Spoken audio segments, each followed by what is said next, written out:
अध्याय 1 रिसेप्टर क्रांति एक परिचय।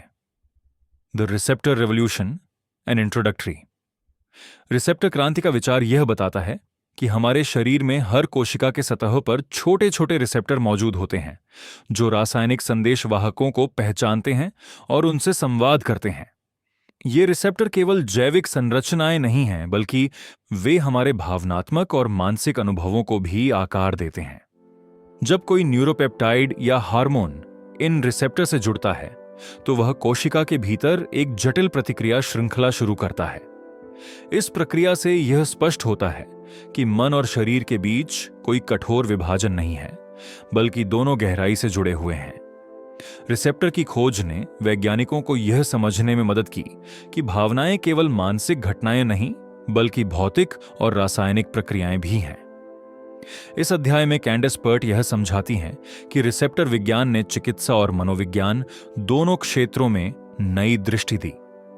पहले भावनाओं को केवल मनोवैज्ञानिक अनुभव माना जाता था, लेकिन अब उन्हें जैविक आधार पर समझा जा सकता है। यह क्रांति हमें यह सोचने पर मजबूर करती है कि हमारी भावनाएं हमारे शरीर की हर कोशिका में दर्ज होती हैं। रिसेप्टर की खोज ने यह भी दिखाया कि दवाइयां और प्राकृतिक रसायन हमारे शरीर पर कैसे असर डालते हैं। यह समझना कि रिसेप्टर कैसे काम करते हैं हमें स्वास्थ्य और रोग दोनों की गहरी समझ देता है। इस अध्याय की शुरुआत इसी विचार से होती है कि रिसेप्टर केवल वैज्ञानिक खोज नहीं, बल्कि मानव अनुभव को समझने का एक नया द्वार है। इस प्रकार रिसेप्टर क्रांति ने विज्ञान और जीवन दोनों को एक साथ जोड़ने का प्रयास किया। कैंडेस पर्ट बताती हैं कि रिसेप्टर की खोज ने वैज्ञानिकों को यह समझने में मदद की कि भावनाएं और रसायन एक ही सिक्के के दो पहलू हैं। जब कोई व्यक्ति खुशी, दुख या भय महसूस करता है तो उसके शरीर में रासायनिक संदेशवाहक सक्रिय हो जाते हैं। ये संदेशवाहक कोशिकाओं के रिसेप्टर से जुड़कर शरीर में बदलाव लाते हैं। इस प्रक्रिया से यह साबित होता है कि भावनाएं केवल मानसिक अनुभव नहीं, बल्कि शारीरिक प्रतिक्रियाएं भी हैं। रिसेप्टर विज्ञान ने यह दिखाया कि मन और शरीर के बीच कोई अलगाव नहीं है। पहले चिकित्सा विज्ञान शरीर को अलग और मन को अलग मानता था, लेकिन रिसेप्टर की खोज ने इस सोच को बदल दिया। अब यह समझा जाने लगा कि भावनाएं शरीर के हर हिस्से में महसूस की जाती हैं। रिसेप्टर की खोज ने यह भी दिखाया कि दवाइयां कैसे काम करती हैं और क्यों अलग अलग लोगों पर उनका असर अलग होता है। यह अध्याय हमें यह सोचने पर मजबूर करता है कि भावनाएं केवल मन में नहीं, बल्कि शरीर की हर कोशिका में दर्ज होती हैं। कैंडेस पर्ट ने इस विचार को बहुत सरल और स्पष्ट भाषा में समझाया है। रिसेप्टर विज्ञान ने मनोविज्ञान और जीव विज्ञान के बीच पुल बनाया है। इस प्रकार यह अध्याय भावनाओं और शरीर के बीच गहरे संबंध को उजागर करता है। इस अध्याय में यह भी बताया गया है कि रिसेप्टर केवल रासायनिक संरचनाएं नहीं, बल्कि जीवन के अनुभवों को दर्ज करने वाले उपकरण हैं। जब हम कोई भावनात्मक अनुभव करते हैं तो वह केवल दिमाग में नहीं, बल्कि शरीर की हर कोशिका में दर्ज होता है। रिसेप्टर इस अनुभव को पकड़ते हैं और उसे कोशिका के भीतर प्रतिक्रिया में बदलते हैं। इस प्रक्रिया से यह स्पष्ट होता है कि भावनाएं हमारे शरीर में गहराई से समाई हुई हैं। कैंडेस पर्ट ने यह भी समझाया कि रिसेप्टर विज्ञान ने चिकित्सा में नई संभावनाएं खोली हैं। अब हम यह समझ सकते हैं कि क्यों भावनाएं स्वास्थ्य पर असर डालती हैं। उदाहरण के लिए, तनाव केवल मानसिक अनुभव नहीं, बल्कि शारीरिक प्रतिक्रिया भी है। रिसेप्टर की खोज ने यह दिखाया कि भावनाएं की रोगों को जन्म दे सकती हैं या उन्हें ठीक कर सकती हैं। यह अध्याय हमें यह सोचने पर मजबूर करता है कि भावनाएं केवल मन में नहीं, बल्कि शरीर की हर कोशिका में दर्ज होती हैं। रिसेप्टर विज्ञान ने यह भी दिखाया कि दवाइयां कैसे काम करती हैं और क्यों अलग अलग लोगों पर उनका असर अलग होता है। कैंडेस पर्ट ने इस विचार को बहुत सरल और स्पष्ट भाषा में समझाया है। इस प्रकार यह अध्याय भावनाओं और शरीर के बीच गहरे संबंध को उजागर करता है। कैंडेस पर्ट ने रिसेप्टर विज्ञान को एक क्रांति कहा है, क्योंकि इसने हमारी सोच को पूरी तरह बदल दिया। पहले भावनाओं को केवल मानसिक अनुभव माना जाता था, लेकिन अब उन्हें जैविक आधार पर समझा जा सकता है। रिसेप्टर की खोज ने यह दिखाया कि भावनाएं शरीर की हर कोशिका में दर्ज होती हैं। इस प्रक्रिया से यह स्पष्ट होता है कि मन और शरीर के बीच कोई अलगाव नहीं है। रिसेप्टर विज्ञान ने चिकित्सा और मनोविज्ञान दोनों क्षेत्रों में नई दृष्टि दी। अब हम यह समझ सकते हैं कि क्यों भावनाएं स्वास्थ्य पर असर डालती हैं। उदाहरण के लिए, तनाव केवल मानसिक अनुभव नहीं बल्कि शारीरिक प्रतिक्रिया भी है। रिसेप्टर की खोज ने यह दिखाया कि भावनाएं रोगों को जन्म दे सकती हैं या उन्हें ठीक कर सकती हैं। कैंडिस पर्ट ने इस विचार को बहुत सरल और स्पष्ट भाषा में समझाया है। रिसेप्टर विज्ञान ने मनोविज्ञान और जीव विज्ञान के बीच पुल बनाया है। इस प्रकार यह अध्याय भावनाओं और शरीर के बीच गहरे संबंध को उजागर करता है। रिसेप्टर क्रांति ने विज्ञान और जीवन दोनों को एक साथ जोड़ने का प्रयास किया। कैंडिस पर्ट बताती हैं कि भावनाएं केवल मानसिक अनुभव नहीं बल्कि शारीरिक प्रतिक्रियाएं भी हैं। रिसेप्टर की खोज ने यह दिखाया कि भावनाएं शरीर की हर कोशिका में दर्ज होती हैं।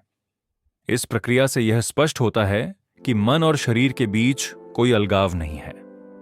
रिसेप्टर विज्ञान ने चिकित्सा और मनोविज्ञान दोनों क्षेत्रों में नई दृष्टि दी। अब हम यह समझ सकते हैं कि क्यों भावनाएं स्वास्थ्य पर असर डालती हैं। उदाहरण के लिए, तनाव केवल मानसिक अनुभव नहीं बल्कि शारीरिक प्रतिक्रिया भी है। रिसेप्टर की खोज ने यह दिखाया कि भावनाएं रोगों को जन्म दे सकती हैं या उन्हें ठीक कर सकती हैं। कैंडिस पर्ट ने इस विचार को बहुत सरल और स्पष्ट भाषा में समझाया है। रिसेप्टर विज्ञान ने मनोविज्ञान और जीव विज्ञान के बीच पुल बनाया है।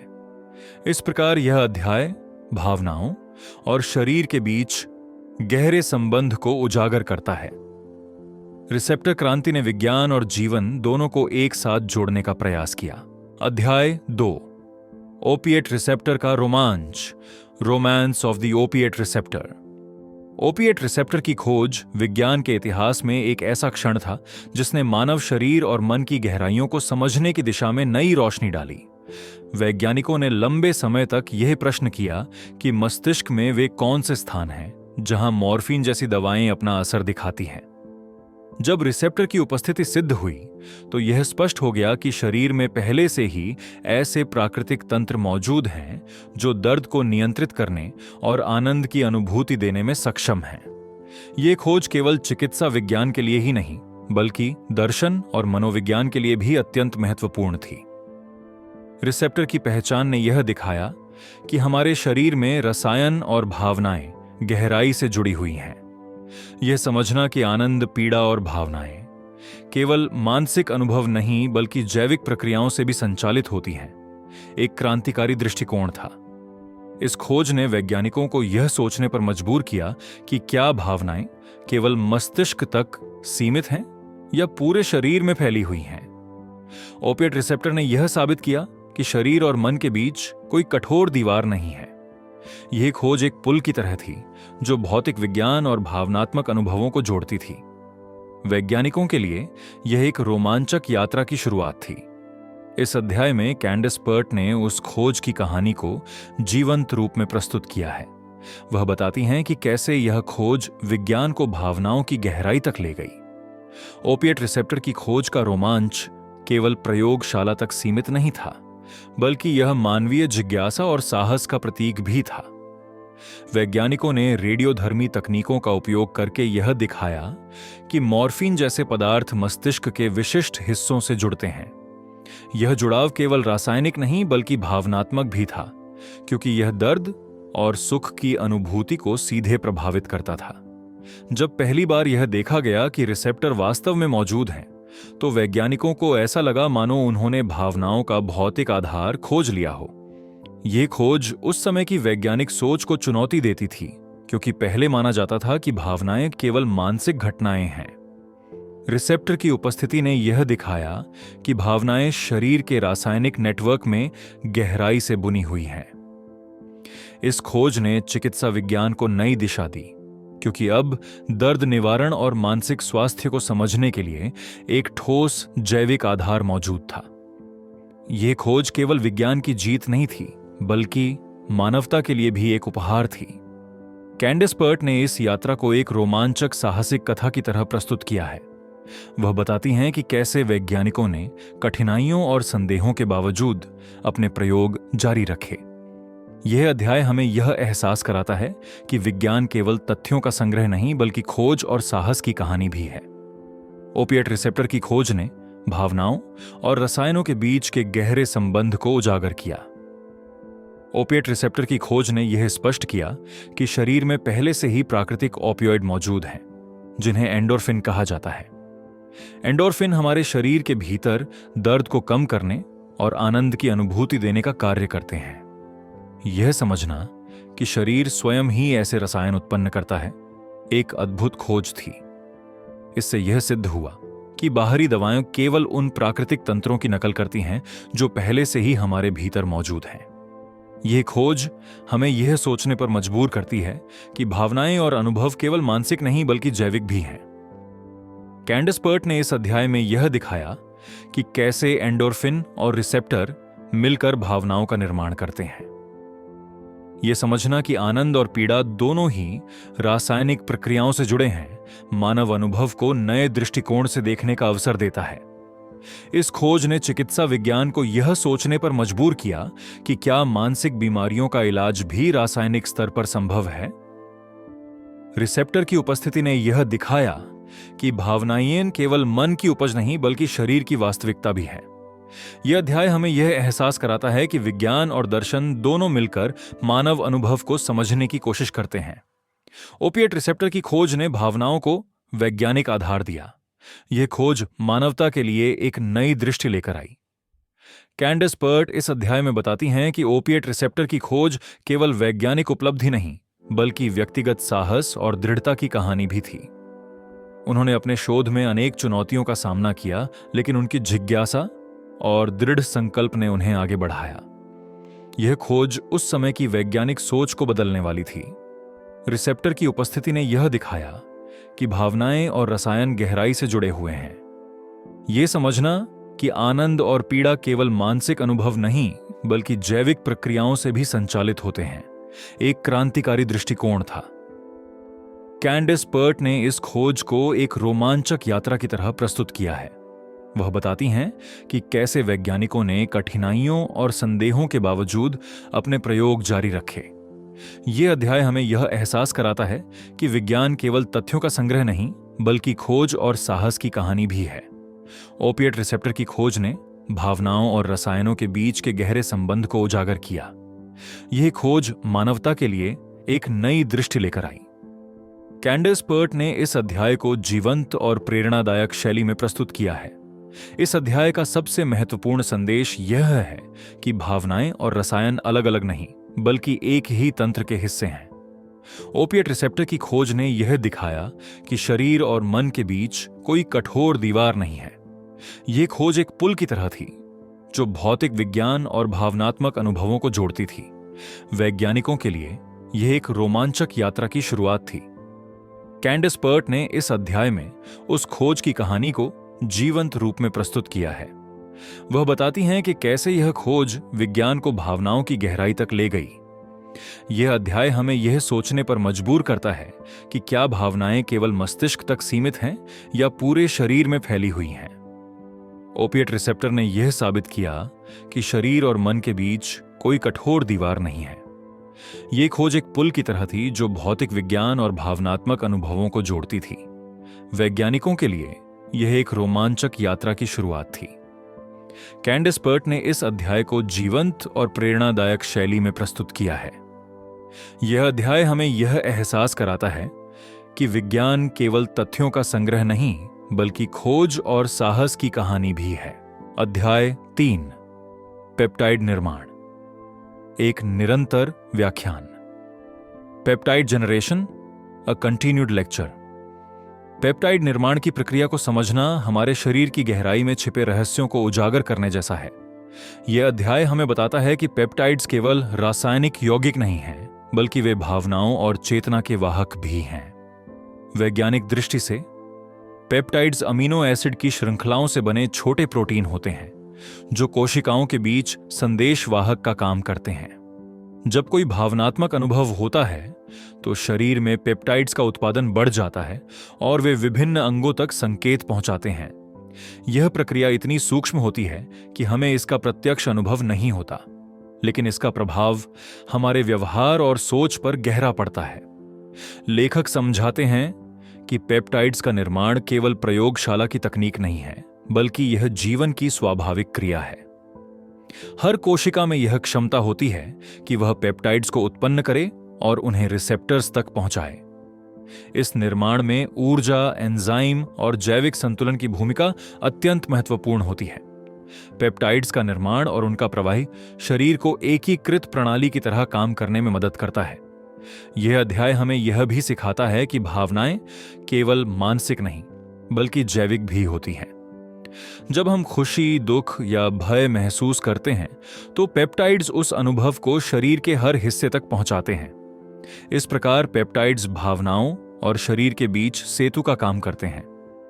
लेखक बताते हैं कि पेप्टाइड्स का निर्माण एक निरंतर व्याख्यान जैसा है, जहां हर कोशिका अपनी भाषा बोलती है। यह भाषा अमीनो एसिड के संयोजन से बनती है और हर संयोजन का अर्थ अलग होता है। जब वैज्ञानिक प्रयोगशाला में पेप्टाइड्स को संश्लेषित करते हैं, तो वे इस प्राकृतिक भाषा की नकल करते हैं। यह प्रक्रिया हमें यह समझने में मदद करती है कि शरीर कैसे भावनाओं को रासायनिक संकेतों में बदलता है। पेप्टाइड्स का निर्माण केवल वैज्ञानिक दृष्टिकोण से नहीं, बल्कि दार्शनिक दृष्टिकोण से भी महत्वपूर्ण है। यह हमें यह सोचने पर मजबूर करता है कि क्या हमारी भावनाएं वास्तव में हमारे शरीर की रासायनिक संरचना से जुड़ी हैं। लेखक इस अध्याय में यह स्पष्ट करते हैं कि पेप्टाइड्स का निर्माण और उनका प्रवाह जीवन की निरंतरता का प्रतीक है। हर पल, हर अनुभव, हर विचार पेप्टाइड्स के माध्यम से शरीर में दर्ज होता है।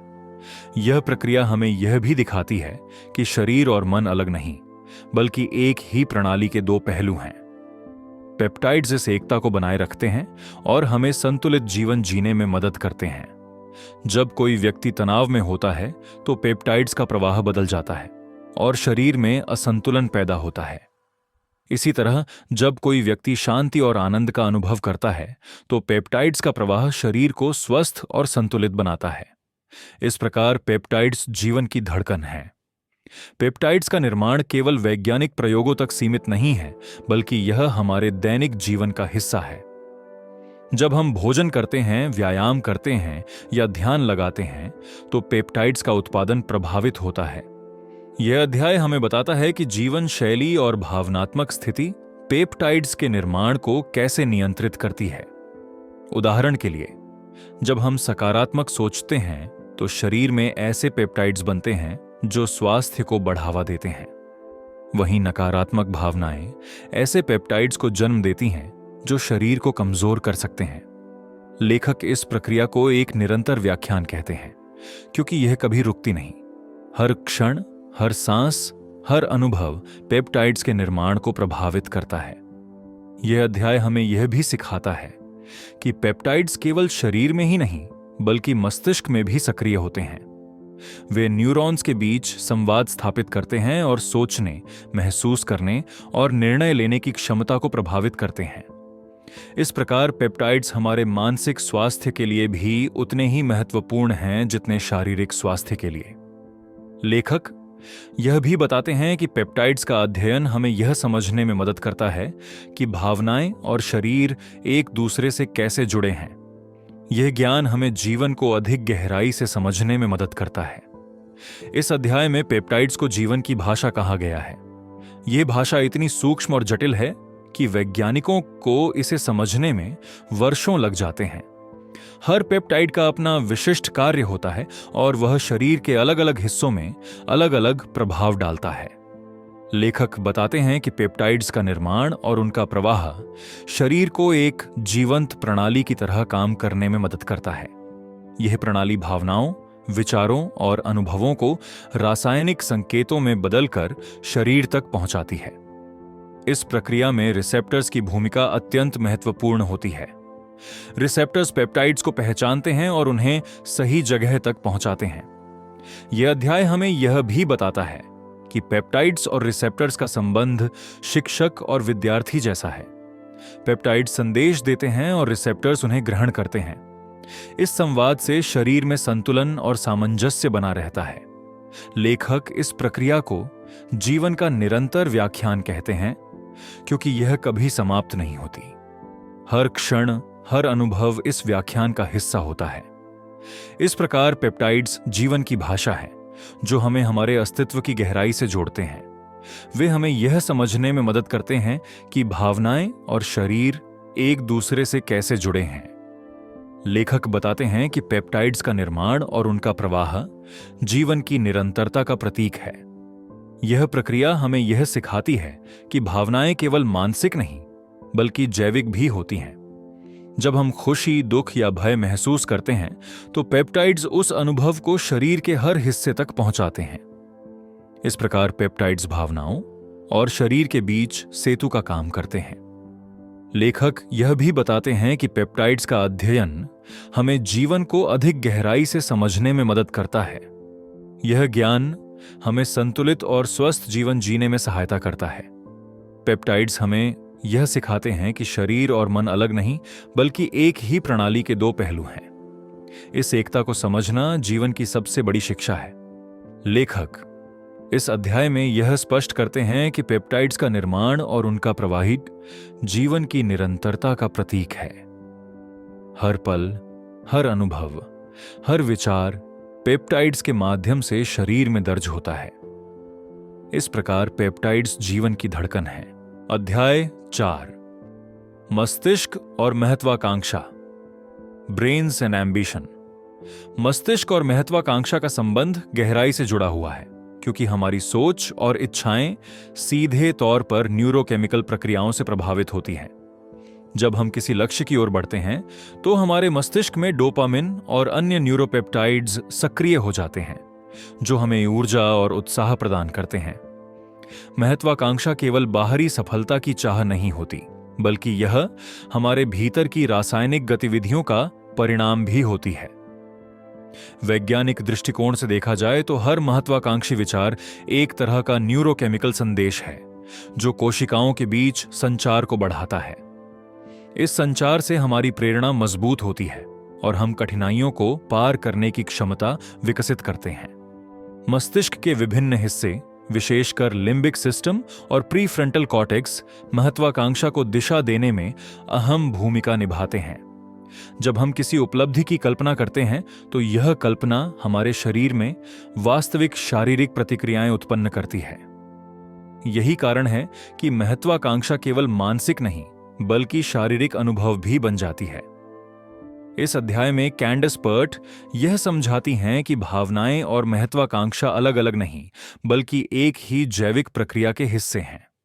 महत्वाकांक्षा को समझना दरअसल भावनाओं की गहराई को समझना है। इस दृष्टिकोण से महत्वाकांक्षा केवल सामाजिक या सांस्कृतिक अवधारणा नहीं बल्कि जैविक सत्य भी है। यही कारण है कि मस्तिष्क और महत्वाकांक्षा का अध्ययन हमें मानव अनुभव की जड़ों तक ले जाता है। कैंडस पर्ट इस अध्याय में बताती हैं कि महत्वाकांक्षा का उद्भव केवल बाहरी परिस्थितियों से नहीं होता बल्कि यह हमारे भीतर की रासायनिक संरचनाओं से भी जुड़ा होता है। जब हम किसी लक्ष्य की ओर बढ़ते हैं तो हमारे मस्तिष्क में रासायनिक संदेशवाहक सक्रिय हो जाते हैं जो हमें आगे बढ़ने की प्रेरणा देते हैं। यह प्रेरणा केवल मानसिक नहीं होती बल्कि हमारे शरीर की ऊर्जा प्रणाली को भी प्रभावित करती है। महत्वाकांक्षा का अनुभव करते समय हम अक्सर उत्साह, तनाव और उम्मीद जैसी भावनाओं को महसूस करते हैं। ये भावनाएं न्यूरोपेप्टाइड्स और हार्मोन्स के जटिल नेटवर्क से उत्पन्न होती हैं। पर्ट ये स्पष्ट करती हैं कि महत्वाकांक्षा और भावनाएं एक ही सिक्के के दो पहलू हैं। जब हम महत्वाकांक्षी होते हैं तो हमारा मस्तिष्क और शरीर एक साथ काम करते हैं। इस प्रक्रिया में हमारी स्मृतियां, अनुभव और कल्पनाएं भी शामिल होती हैं। महत्वाकांक्षा हमें केवल भविष्य की ओर नहीं ले जाती बल्कि यह हमारे अतीत और वर्तमान को भी जोड़ती है। यही कारण है कि महत्वाकांक्षा का अध्ययन हमें भावनाओं की गहराई को समझने में मदद करता है। पर्ट का दृष्टिकोण यह है कि महत्वाकांक्षा को समझना दरअसल मानवता को समझना है। इस विचार से यह अध्याय हमें भावनाओं और महत्वाकांक्षा के बीच के गहरे संबंध को उजागर करता है।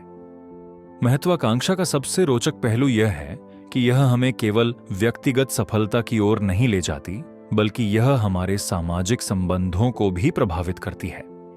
जब हम महत्वाकांक्षी होते हैं तो हमारा व्यवहार दूसरों के साथ बदल जाता है। हम अधिक आत्मविश्वासी, अधिक सक्रिय और अधिक प्रेरित दिखाई देते हैं। यह परिवर्तन केवल मानसिक नहीं होता, बल्कि हमारे शरीर की भाषा और ऊर्जा में भी झलकता है। पर्ट बताती हैं कि महत्वाकांक्षा का प्रभाव हमारे रिश्तों और सामाजिक संरचनाओं पर भी पड़ता है। महत्वाकांक्षी व्यक्ति अक्सर दूसरों को प्रेरित करते हैं और सामूहिक ऊर्जा का निर्माण एक करते हैं। यह सामूहिक ऊर्जा भी न्यूरोकेमिकल प्रक्रियाओं से जुड़ी होती है। जब हम किसी समूह में महत्वाकांक्षी होते हैं तो यह समूह की दिशा और शक्ति को प्रभावित करता है। महत्वाकांक्षा हमें केवल व्यक्तिगत नहीं बल्कि सामूहिक स्तर पर भी बदलती है। यही कारण है कि महत्वाकांक्षा का अध्ययन केवल व्यक्तिगत मनोविज्ञान तक सीमित नहीं है। यह सामाजिक और सांस्कृतिक स्तर पर भी उतना ही महत्वपूर्ण है। पर्ट का तर्क है कि महत्वाकांक्षा को समझना दरअसल समाज को समझना है। इस दृष्टिकोण से महत्वाकांक्षा एक व्यापक मानवीय अनुभव बन जाती है। पर्ट इस अध्याय में यह भी बताती हैं कि महत्वाकांक्षा का संबंध हमारे मस्तिष्क की संरचना से गहराई से जुड़ा हुआ है। प्रीफ्रंटल कॉर्टेक्स, जो निर्णय लेने और योजना बनाने में मदद करता है, महत्वाकांक्षा को दिशा देने में अहम भूमिका निभाता है। जब हम किसी लक्ष्य की योजना बनाते हैं तो यह हिस्सा सक्रिय हो जाता है। इसी तरह लिम्बिक सिस्टम, जो भावनाओं को नियंत्रित करता है, महत्वाकांक्षा को भावनात्मक ऊर्जा प्रदान करता है। यह ऊर्जा हमें आगे बढ़ने के लिए प्रेरित करती है। पर्ट का कहना है कि महत्वाकांक्षा केवल मानसिक नहीं बल्कि जैविक प्रक्रिया भी है। जब हम महत्वाकांक्षी होते हैं तो हमारे शरीर में हार्मोनल बदलाव होते हैं। ये बदलाव हमें अधिक सक्रिय और अधिक केंद्रित बनाते हैं। यही कारण है कि महत्वाकांक्षा का अनुभव इतना शक्तिशाली होता है। पर्ट यह भी बताती हैं कि महत्वाकांक्षा का अध्ययन हमें मस्तिष्क की जटिलता को समझने में मदद करता है। यह अध्ययन हमें दिखाता है कि भावनाएं और महत्वाकांक्षा अलग अलग नहीं बल्कि एक ही प्रक्रिया के हिस्से हैं। इस दृष्टिकोण से महत्वाकांक्षा को समझना दरअसल मस्तिष्क को समझना है। जब हम महत्वाकांक्षी होते हैं तो हम अपने जीवन को एक दिशा और उद्देश्य देते हैं। यह उद्देश्य हमें केवल बाहरी उपलब्धियों तक नहीं ले जाता बल्कि हमारे भीतर की गहराई को भी उजागर करता है। पर्ट का कहना है कि महत्वाकांक्षा का अनुभव हमें आत्मज्ञान की ओर ले जाता है। यह आत्मज्ञान हमें दिखाता है कि हम केवल शरीर और मस्तिष्क नहीं हैं बल्कि भावनाओं और ऊर्जा का भी हिस्सा हैं। महत्वाकांक्षा हमें यह समझने में मदद करती है कि जीवन का अर्थ केवल सफलता नहीं बल्कि अनुभव और भावनाओं की गहराई भी है।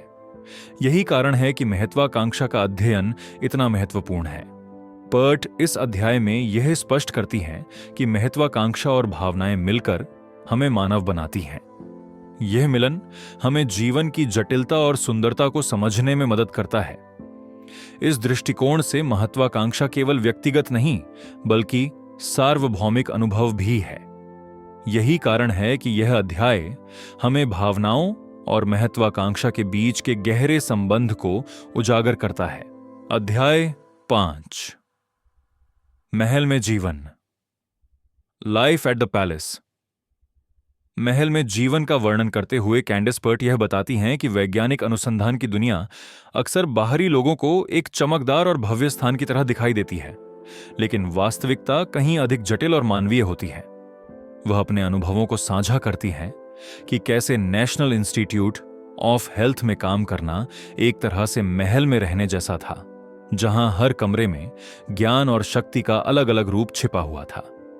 प्रयोगशालाएं, मीटिंग रूम और कॉरिडोर सभी मिलकर एक ऐसे वातावरण का निर्माण करते थे जो बाहर से बेहद प्रतिष्ठित लगता था, लेकिन भीतर से उसमें प्रतिस्पर्धा, राजनीति और व्यक्तिगत महत्वाकांक्षाएं भी गहराई से मौजूद थीं। कैंडिस यह स्वीकार करती हैं कि वैज्ञानिकों के बीच सहयोग जितना महत्वपूर्ण था, उतना ही अक्सर ईर्ष्या और अहंकार भी सामने आता था। वह बताती हैं कि महल की दीवारें केवल भौतिक नहीं थीं, बल्कि मानसिक भी थीं, जो लोगों को एक विशेष ढांचे में बांध देती थीं। इस ढांचे में रहकर व्यक्ति को अपनी रचनात्मकता को साबित करना पड़ता था और साथ ही दूसरों के विचारों से मुकाबला भी करना पड़ता था। कैंडिस अपने शुरुआती दिनों की याद करती हैं जब उन्हें लगता था कि यह स्थान उनके सपनों का केंद्र है। लेकिन धीरे धीरे उन्होंने देखा कि यहां रहना उतना आसान नहीं था। महल में जीवन का अर्थ था लगातार दबाव में रहना, लगातार अपनी योग्यता को साबित करना और लगातार यह दिखाना कि आप योग्य हैं। वह यह भी बताती हैं कि इस वातावरण में हर छोटी सफलता को बड़े जश्न की तरह मनाया जाता था, लेकिन हर असफलता को उतनी ही कठोरता से देखा जाता था। इस तरह महल में जीवन एक चमकदार अवसर और एक कठिन परीक्षा दोनों का मिश्रण था। कैंडिस का यह अनुभव हमें यह समझाता है कि वैज्ञानिक अनुसंधान केवल खोज का नाम नहीं है, बल्कि यह एक सामाजिक और भावनात्मक यात्रा भी है। कैंडिस पर्ट इस अध्याय में यह भी बताती हैं कि महल में जीवन का सबसे बड़ा पहलू था वहां की शक्ति संरचना, जो हर वैज्ञानिक के करियर को प्रभावित करती थी। वरिष्ठ वैज्ञानिकों और संस्थान के नेताओं के पास अपार अधिकार था और उनके निर्णय अक्सर यह तय करते थे कि कौन सा शोध आगे बढ़ेगा और कौन सा रुक जाएगा। कैंडिस महसूस करती थीं कि इस शक्ति संरचना में रहना कभी-कभी प्रेरणादायक था, लेकिन कई बार यह बेहद निराशाजनक भी हो जाता था। वह बताती हैं कि कैसे एक युवा वैज्ञानिक को अपनी आवाज सुनाने के लिए कई स्तरों से गुजरना पड़ता था और अक्सर उनकी बातों को गंभीरता से नहीं लिया जाता था। महल में जीवन का अर्थ था कि आपको न केवल अपने शोध को साबित करना होता था, बल्कि अपने विचारों को सही लोगों तक पहुंचाना भी होता था। कैंडिस यह स्वीकार करती हैं कि इस प्रक्रिया में कई बार उन्हें अपने विचारों को बदलना पड़ा ताकि वे स्वीकार्य बन सकें। वह यह भी बताती हैं कि महल में जीवन का एक हिस्सा था लगातार बैठकों में शामिल होना, जहां वैज्ञानिक विचारों पर चर्चा करते थे, लेकिन साथ ही राजनीति भी खेली जाती थी। कैंडिस को यह महसूस हुआ कि विज्ञान केवल प्रयोगशाला तक सीमित नहीं था, बल्कि यह एक सामाजिक खेल भी था। इस खेल में जीतने के लिए व्यक्ति को न केवल बुद्धिमान होना पड़ता था, बल्कि रणनीतिक भी होना पड़ता था। महल में जीवन का यह पहलू उन्हें यह सिखाता था कि वैज्ञानिक होना केवल ज्ञान का मालिक होना नहीं है, बल्कि यह भी जानना है कि कब और कैसे उस ज्ञान को प्रस्तुत करना है।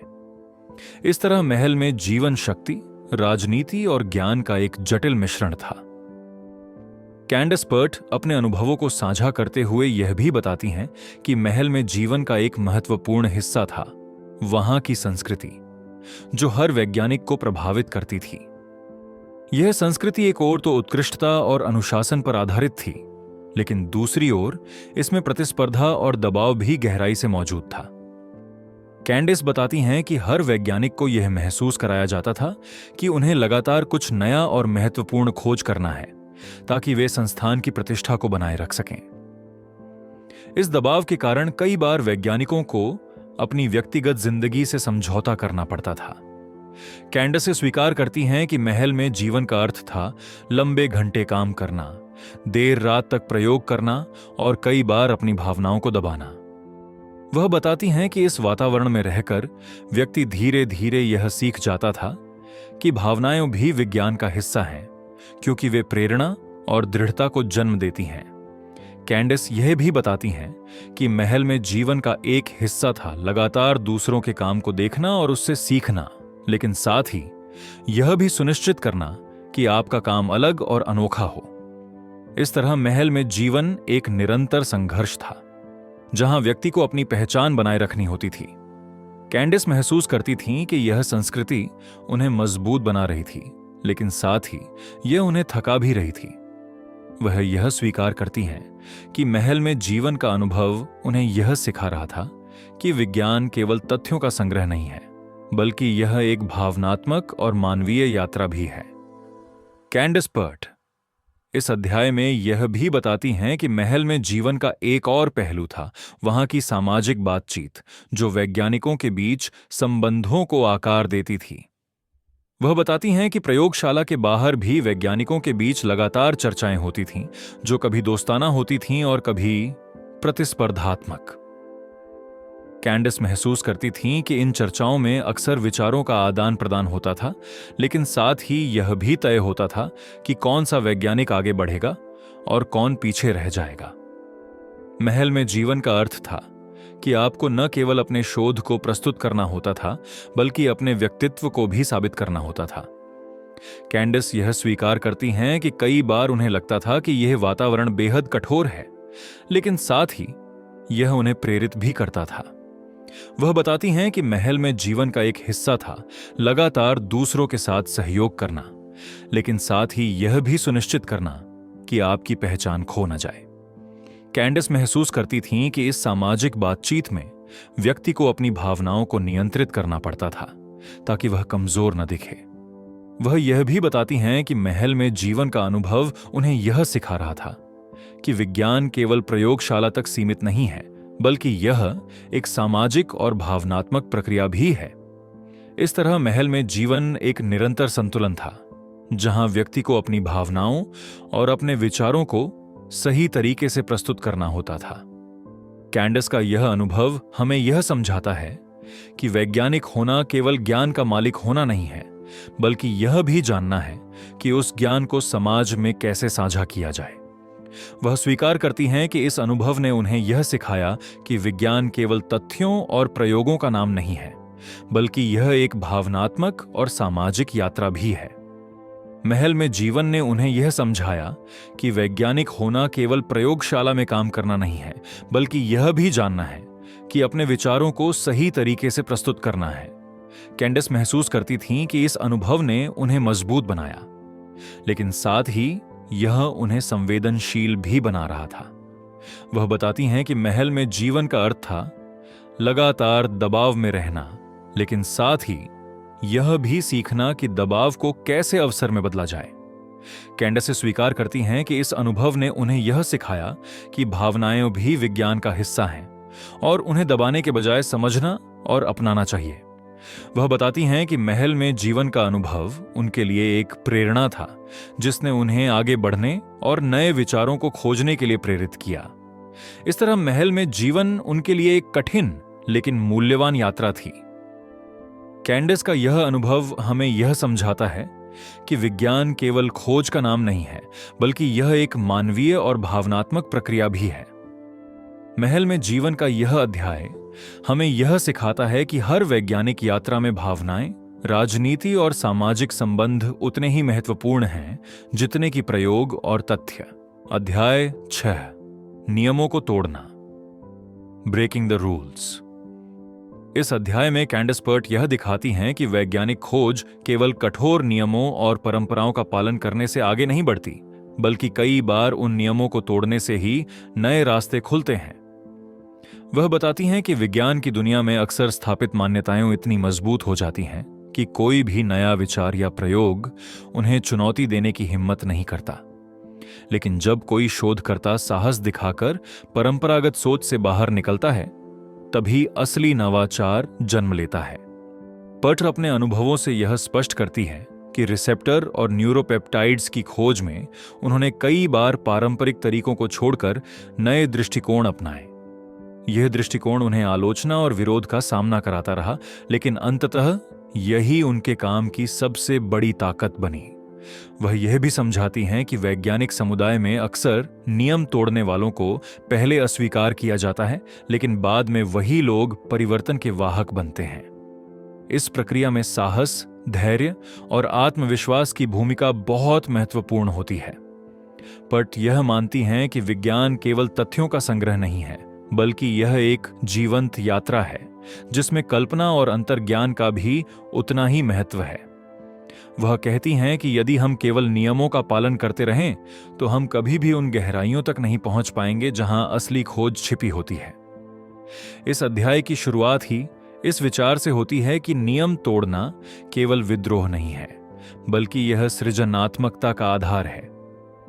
पर्ट अपने जीवन के उदाहरणों से यह दिखाती हैं कि कैसे उन्होंने साहसिक निर्णय लिए और उन निर्णयों ने उनके शोध को नई दिशा दी। पर्ट इस अध्याय में अपने व्यक्तिगत अनुभवों को साझा करती है, जहां उन्होंने पारंपरिक प्रयोगशाला पद्धतियों को छोड़कर नए तरीकों का प्रयोग किया। वह बताती हैं कि कई बार उनके सहयोगियों ने उनके दृष्टिकोण को अस्वीकार किया और कहा कि यह वैज्ञानिक मानकों के अनुरूप नहीं है। लेकिन पर्ट का मानना था कि यदि कोई तरीका परिणाम दे रहा है तो उसे अपनाने में कोई हानि नहीं है। वह यह भी समझाती हैं कि विज्ञान में सही और गलत का निर्धारण हमेशा स्पष्ट नहीं होता, बल्कि यह समय और संदर्भ पर निर्भर करता है। उदाहरण के लिए, रिसेप्टर की खोज में उन्होंने ऐसे उपकरणों और तकनीकों का उपयोग किया जो उस समय असामान्य माने जाते थे। इन प्रयोगों ने उन्हें आलोचना का सामना कराया, लेकिन अंततः उन्होंने न्यूरोपेप्टाइड्स की भूमिका को समझने में सफलता पाई।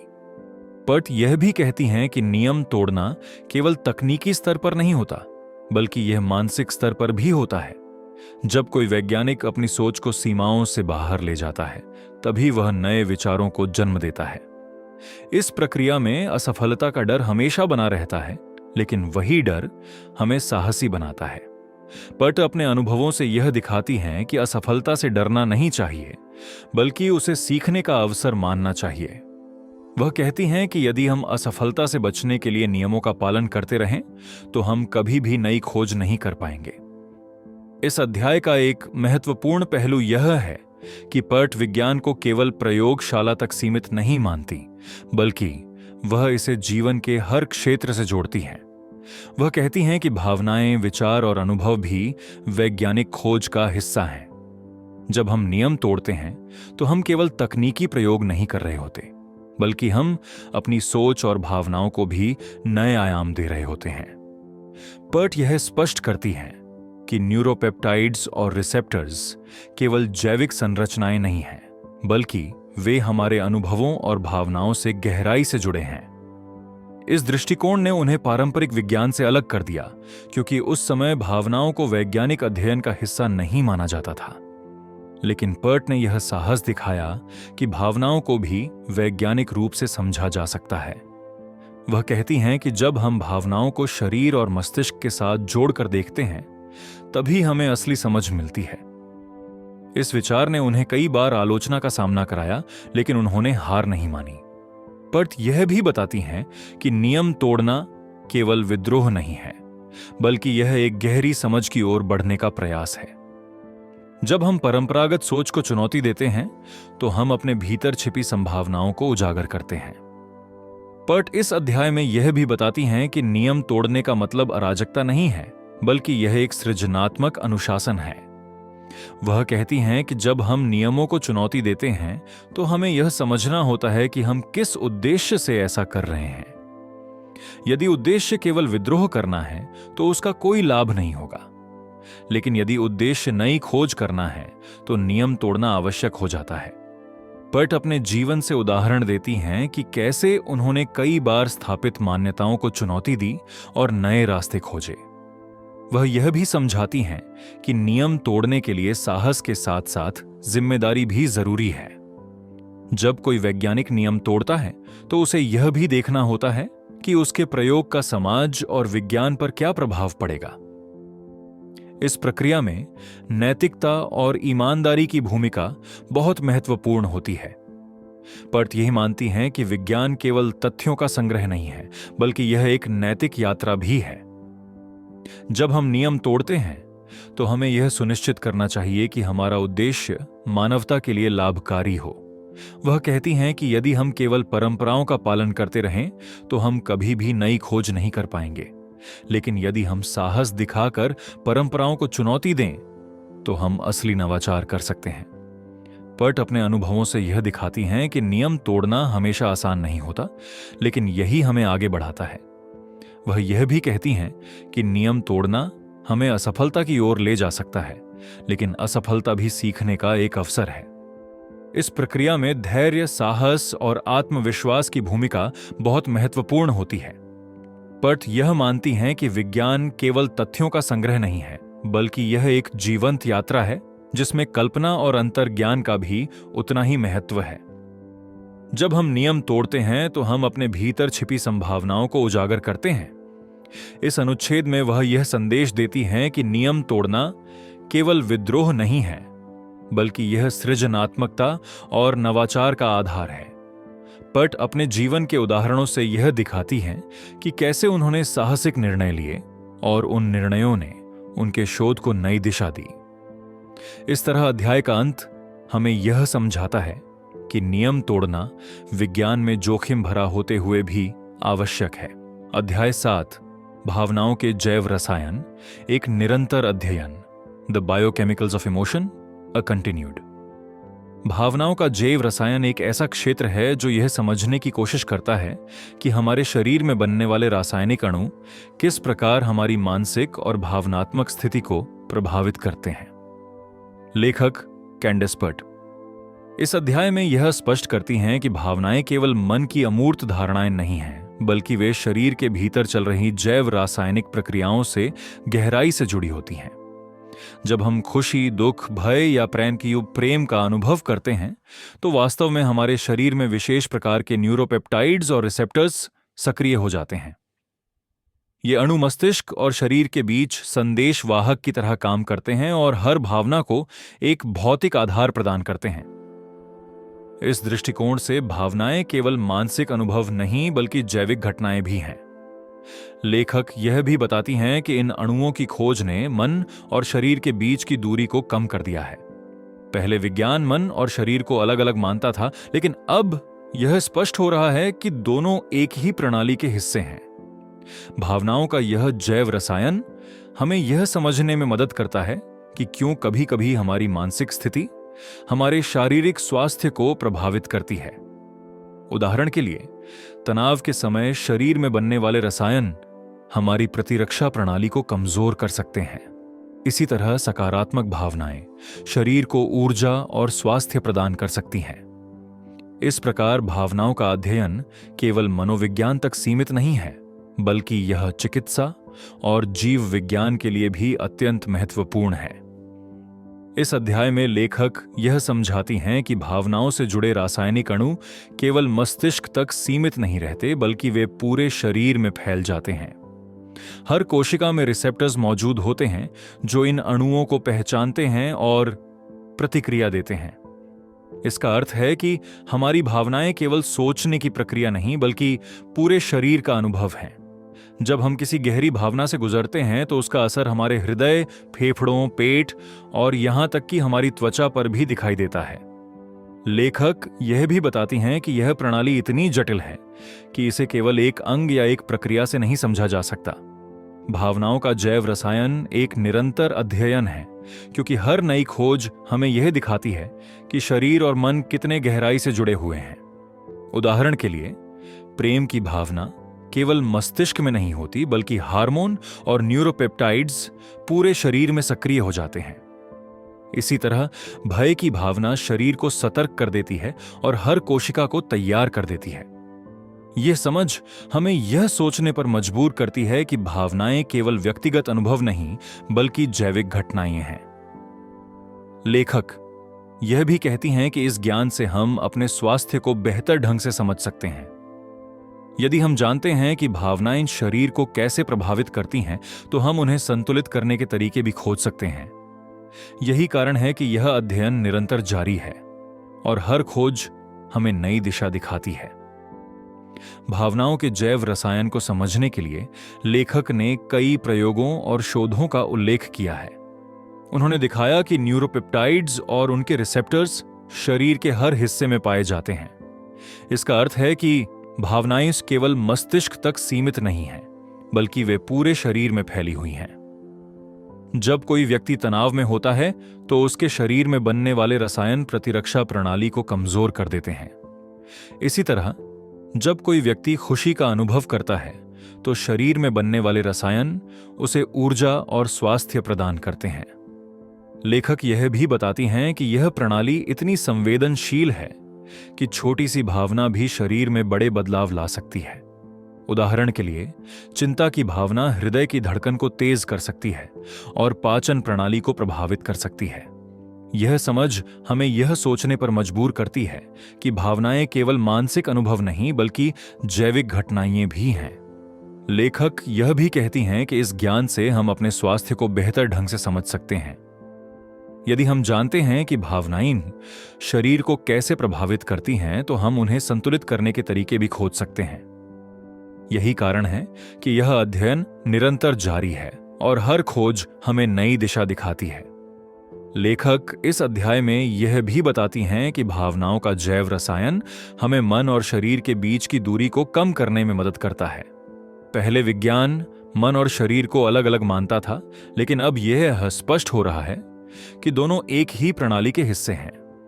भावनाओं का यह जैव रसायन हमें यह समझने में मदद करता है कि क्यों कभी कभी हमारी मानसिक स्थिति हमारे शारीरिक स्वास्थ्य को प्रभावित करती है।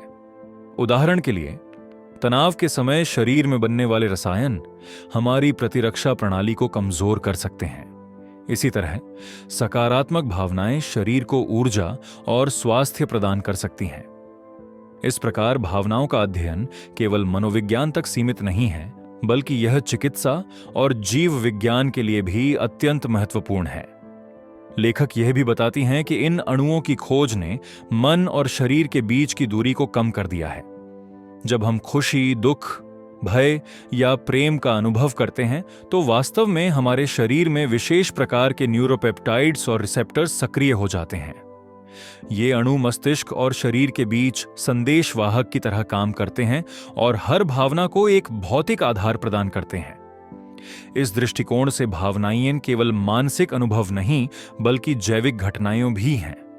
यही कारण है कि यह अध्ययन निरंतर जारी है और हर खोज हमें नई दिशा दिखाती है।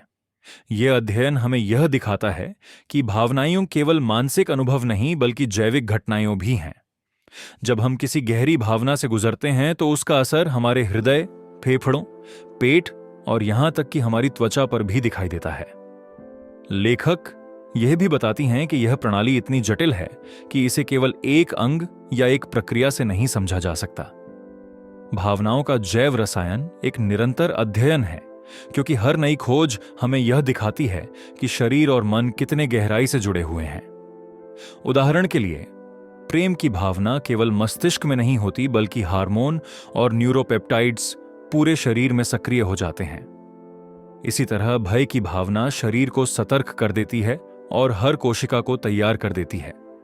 यह समझ हमें यह सोचने पर मजबूर करती है कि भावनाएं केवल व्यक्तिगत अनुभव नहीं, बल्कि जैविक घटनाएं हैं। लेखक यह भी कहती हैं कि इस ज्ञान से हम अपने स्वास्थ्य को बेहतर ढंग से समझ सकते हैं। यदि हम जानते हैं कि भावनाएं शरीर को कैसे प्रभावित करती हैं, तो हम उन्हें संतुलित करने के तरीके भी खोज सकते हैं। यही कारण है कि यह अध्ययन निरंतर जारी है और हर खोज हमें नई दिशा दिखाती है। अध्याय 8, निर्णायक मोड़, टर्निंग पॉइंट। इस अध्याय में कैंडेस पर्ट अपने जीवन के उस क्षण का वर्णन करती हैं जब वैज्ञानिक खोज और व्यक्तिगत अनुभव एक साथ मिलकर एक निर्णायक मोड़ का निर्माण करते हैं। वह बताती हैं कि कैसे भावनाओं और शरीर के बीच गहरा संबंध केवल एक दार्शनिक विचार नहीं, बल्कि एक जैविक सत्य है। लंबे समय तक वैज्ञानिक समुदाय ने भावनाओं को केवल मानसिक या मनोवैज्ञानिक क्षेत्र तक सीमित रखा था, लेकिन पर्ट ने यह दिखाया कि भावनाएं वास्तव में रासायनिक अणुओं के माध्यम से शरीर के हर हिस्से में संचारित होती हैं। इस खोज ने न केवल न्यूरोसाइंस, बल्कि चिकित्सा और मनोविज्ञान की दिशा बदल दी। वह अपने व्यक्तिगत संघर्षों का भी उल्लेख करती है, जहां उन्हें अपने विचारों को स्वीकार करवाने के लिए लगातार प्रयास करना पड़ा। यह संघर्ष उनके लिए केवल पेशेवर नहीं, बल्कि भावनात्मक भी था। उन्होंने महसूस किया कि विज्ञान में सच्चाई को सामने लाना अक्सर साहस और धैर्य की मांग करता है। इस अध्याय में वह यह भी बताती हैं कि कैसे उनके शोध ने उन्हें आत्मिक रूप से भी बदल दिया। भावनाओं को केवल अनुभव नहीं, बल्कि जैविक वास्तविकता के रूप में देखना उनके लिए एक आध्यात्मिक जागरण जैसा था। यही वह क्षण था जब उन्होंने समझा कि विज्ञान और आत्मा के बीच कोई दीवार नहीं है। यह अध्याय इस बात का प्रमाण है कि निर्णायक मोड़ केवल प्रयोगशाला में नहीं, बल्कि जीवन के भीतर भी आता है। पर्ट विस्तार से समझाती हैं कि न्यूरोपेप्टाइड्स और रिसेप्टर्स कैसे भावनाओं को शरीर के विभिन्न हिस्सों तक पहुंचाते हैं। वह बताती हैं कि यह प्रणाली इतनी व्यापक है कि हर कोशिका किसी न किसी रूप में भावनाओं का अनुभव कर सकती है। यह विचार उस समय क्रांतिकारी था, क्योंकि इससे पहले भावनाओं को केवल मस्तिष्क तक सीमित माना जाता था। उन्होंने दिखाया कि शरीर और मन वास्तव में एक ही प्रणाली के दो पहलू हैं। इस खोज ने चिकित्सा विज्ञान को यह सोचने पर मजबूर किया कि रोग केवल शारीरिक नहीं बल्कि भावनात्मक असंतुलन से भी उत्पन्न हो सकते हैं। पर्ट इस बात पर जोर देती हैं कि भावनाओं को दबाना या नकारना शरीर के स्वास्थ्य पर गहरा असर डाल सकता है। उन्होंने अपने प्रयोगों में देखा कि कैसे तनाव और भय शरीर की प्रतिरक्षा प्रणाली को कमजोर कर सकते हैं। इसी तरह सकारात्मक भावनाएं शरीर को मजबूत और संतुलित बना सकती हैं। यह समझ उनके लिए एक निर्णायक मोड़ था, क्योंकि इससे विज्ञान और जीवन दोनों की दिशा बदल गई। उन्होंने महसूस किया कि भावनाओं को समझना केवल मानसिक स्वास्थ्य के लिए नहीं बल्कि शारीरिक स्वास्थ्य के लिए भी आवश्यक है। इस अध्याय में वह यह भी बताती हैं कि यह खोज उनके लिए व्यक्तिगत रूप से कितनी गहरी थी। उनके लिए यह केवल वैज्ञानिक उपलब्धि नहीं बल्कि जीवन का सत्य था। इस अध्याय में पर्ट अपने करियर के संघर्षों और चुनौतियों का भी उल्लेख करती हैं। वह बताती हैं कि कैसे उनके विचारों को शुरू में संदेह और विरोध का सामना करना पड़ा। वैज्ञानिक समुदाय में नई सोच को स्वीकार करना हमेशा आसान नहीं होता। कई लोग उनके शोध को असामान्य और अव्यवहारिक मानते थे, लेकिन पर्ट ने हार नहीं मानी और अपने प्रयोगों और प्रमाणों के माध्यम से धीरे धीरे लोगों को विश्वास दिलाया। उन्होंने महसूस किया कि सच्चाई को सामने लाने के लिए धैर्य और दृढ़ता आवश्यक है। इस प्रक्रिया में उन्होंने अपने भीतर भी एक परिवर्तन देखा। वह समझ गईं कि भावनाएं केवल शोध का विषय नहीं बल्कि उनके जीवन का हिस्सा हैं। उनके व्यक्तिगत अनुभवों ने उन्हें यह विश्वास दिलाया कि भावनाओं को समझना जीवन को गहराई से समझने का मार्ग है। इस संघर्ष ने उन्हें और मजबूत बनाया। उन्होंने सीखा कि विज्ञान केवल तथ्यों का संग्रह नहीं बल्कि साहस और विश्वास की यात्रा भी है। यही कारण है कि यह अध्याय उनके जीवन का निर्णायक मोड़ कहलाता है। बट इस अध्याय में यह भी बताती हैं कि भावनाओं की खोज ने उन्हें आध्यात्मिकता के करीब ला दिया। उन्होंने महसूस किया कि विज्ञान और आध्यात्मिकता वास्तव में एक ही सत्य की दो अभिव्यक्तियां हैं। भावनाओं को अणुओं के रूप में समझना उन्हें यह सोचने पर मजबूर करता है कि जीवन का हर अनुभव शरीर और आत्मा दोनों में दर्ज होता है। उन्होंने देखा कि कैसे प्रेम, करुणा और विश्वास जैसी भावनाएं शरीर को स्वस्थ बना सकती हैं। वहीं भय, क्रोध और निराशा शरीर को कमजोर कर देते हैं। ये समझ उनके लिए केवल वैज्ञानिक नहीं बल्कि आध्यात्मिक भी थी। उन्होंने महसूस किया कि भावनाओं को स्वीकार करना आत्मिक विकास का मार्ग है। इस अध्याय में वह यह भी बताती हैं कि कैसे उनकी खोज ने उन्हें अपने जीवन को नए दृष्टिकोण से देखने का अवसर दिया। उन्होंने समझा कि हर भावनात्मक अनुभव वास्तव में शरीर और आत्मा के बीच संवाद है। यही संवाद जीवन को अर्थ और गहराई देता है।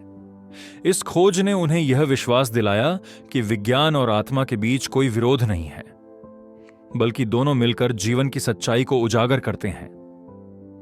वह कहती हैं कि भावनाओं को समझना और स्वीकार करना स्वास्थ्य और संतुलन के लिए आवश्यक है।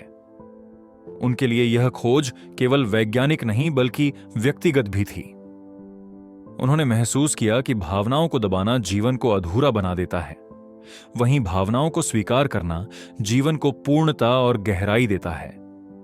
इस अध्याय में वह यह भी बताती हैं कि यह समझ उनके लिए एक निर्णायक मोड़ था। उन्होंने देखा कि भावनाओं को समझना न केवल विज्ञान बल्कि जीवन के हर क्षेत्र में आवश्यक है। ये खोज उनके लिए आत्मिक जागरण जैसी थी।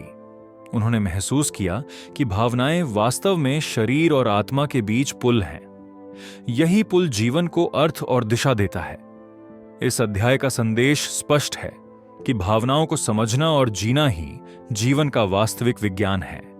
यही वह निर्णायक मोड़ है जिसने उनके जीवन और शोध दोनों को बदल दिया।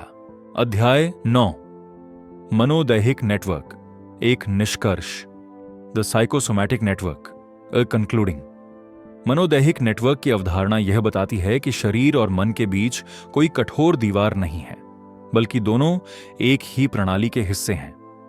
इस अध्याय में कैंडेस पर्ट यह स्पष्ट करती हैं कि भावनाएं केवल मानसिक अनुभव नहीं हैं, बल्कि वे रासायनिक अणुओं के रूप में शरीर के हर हिस्से में प्रवाहित होती हैं।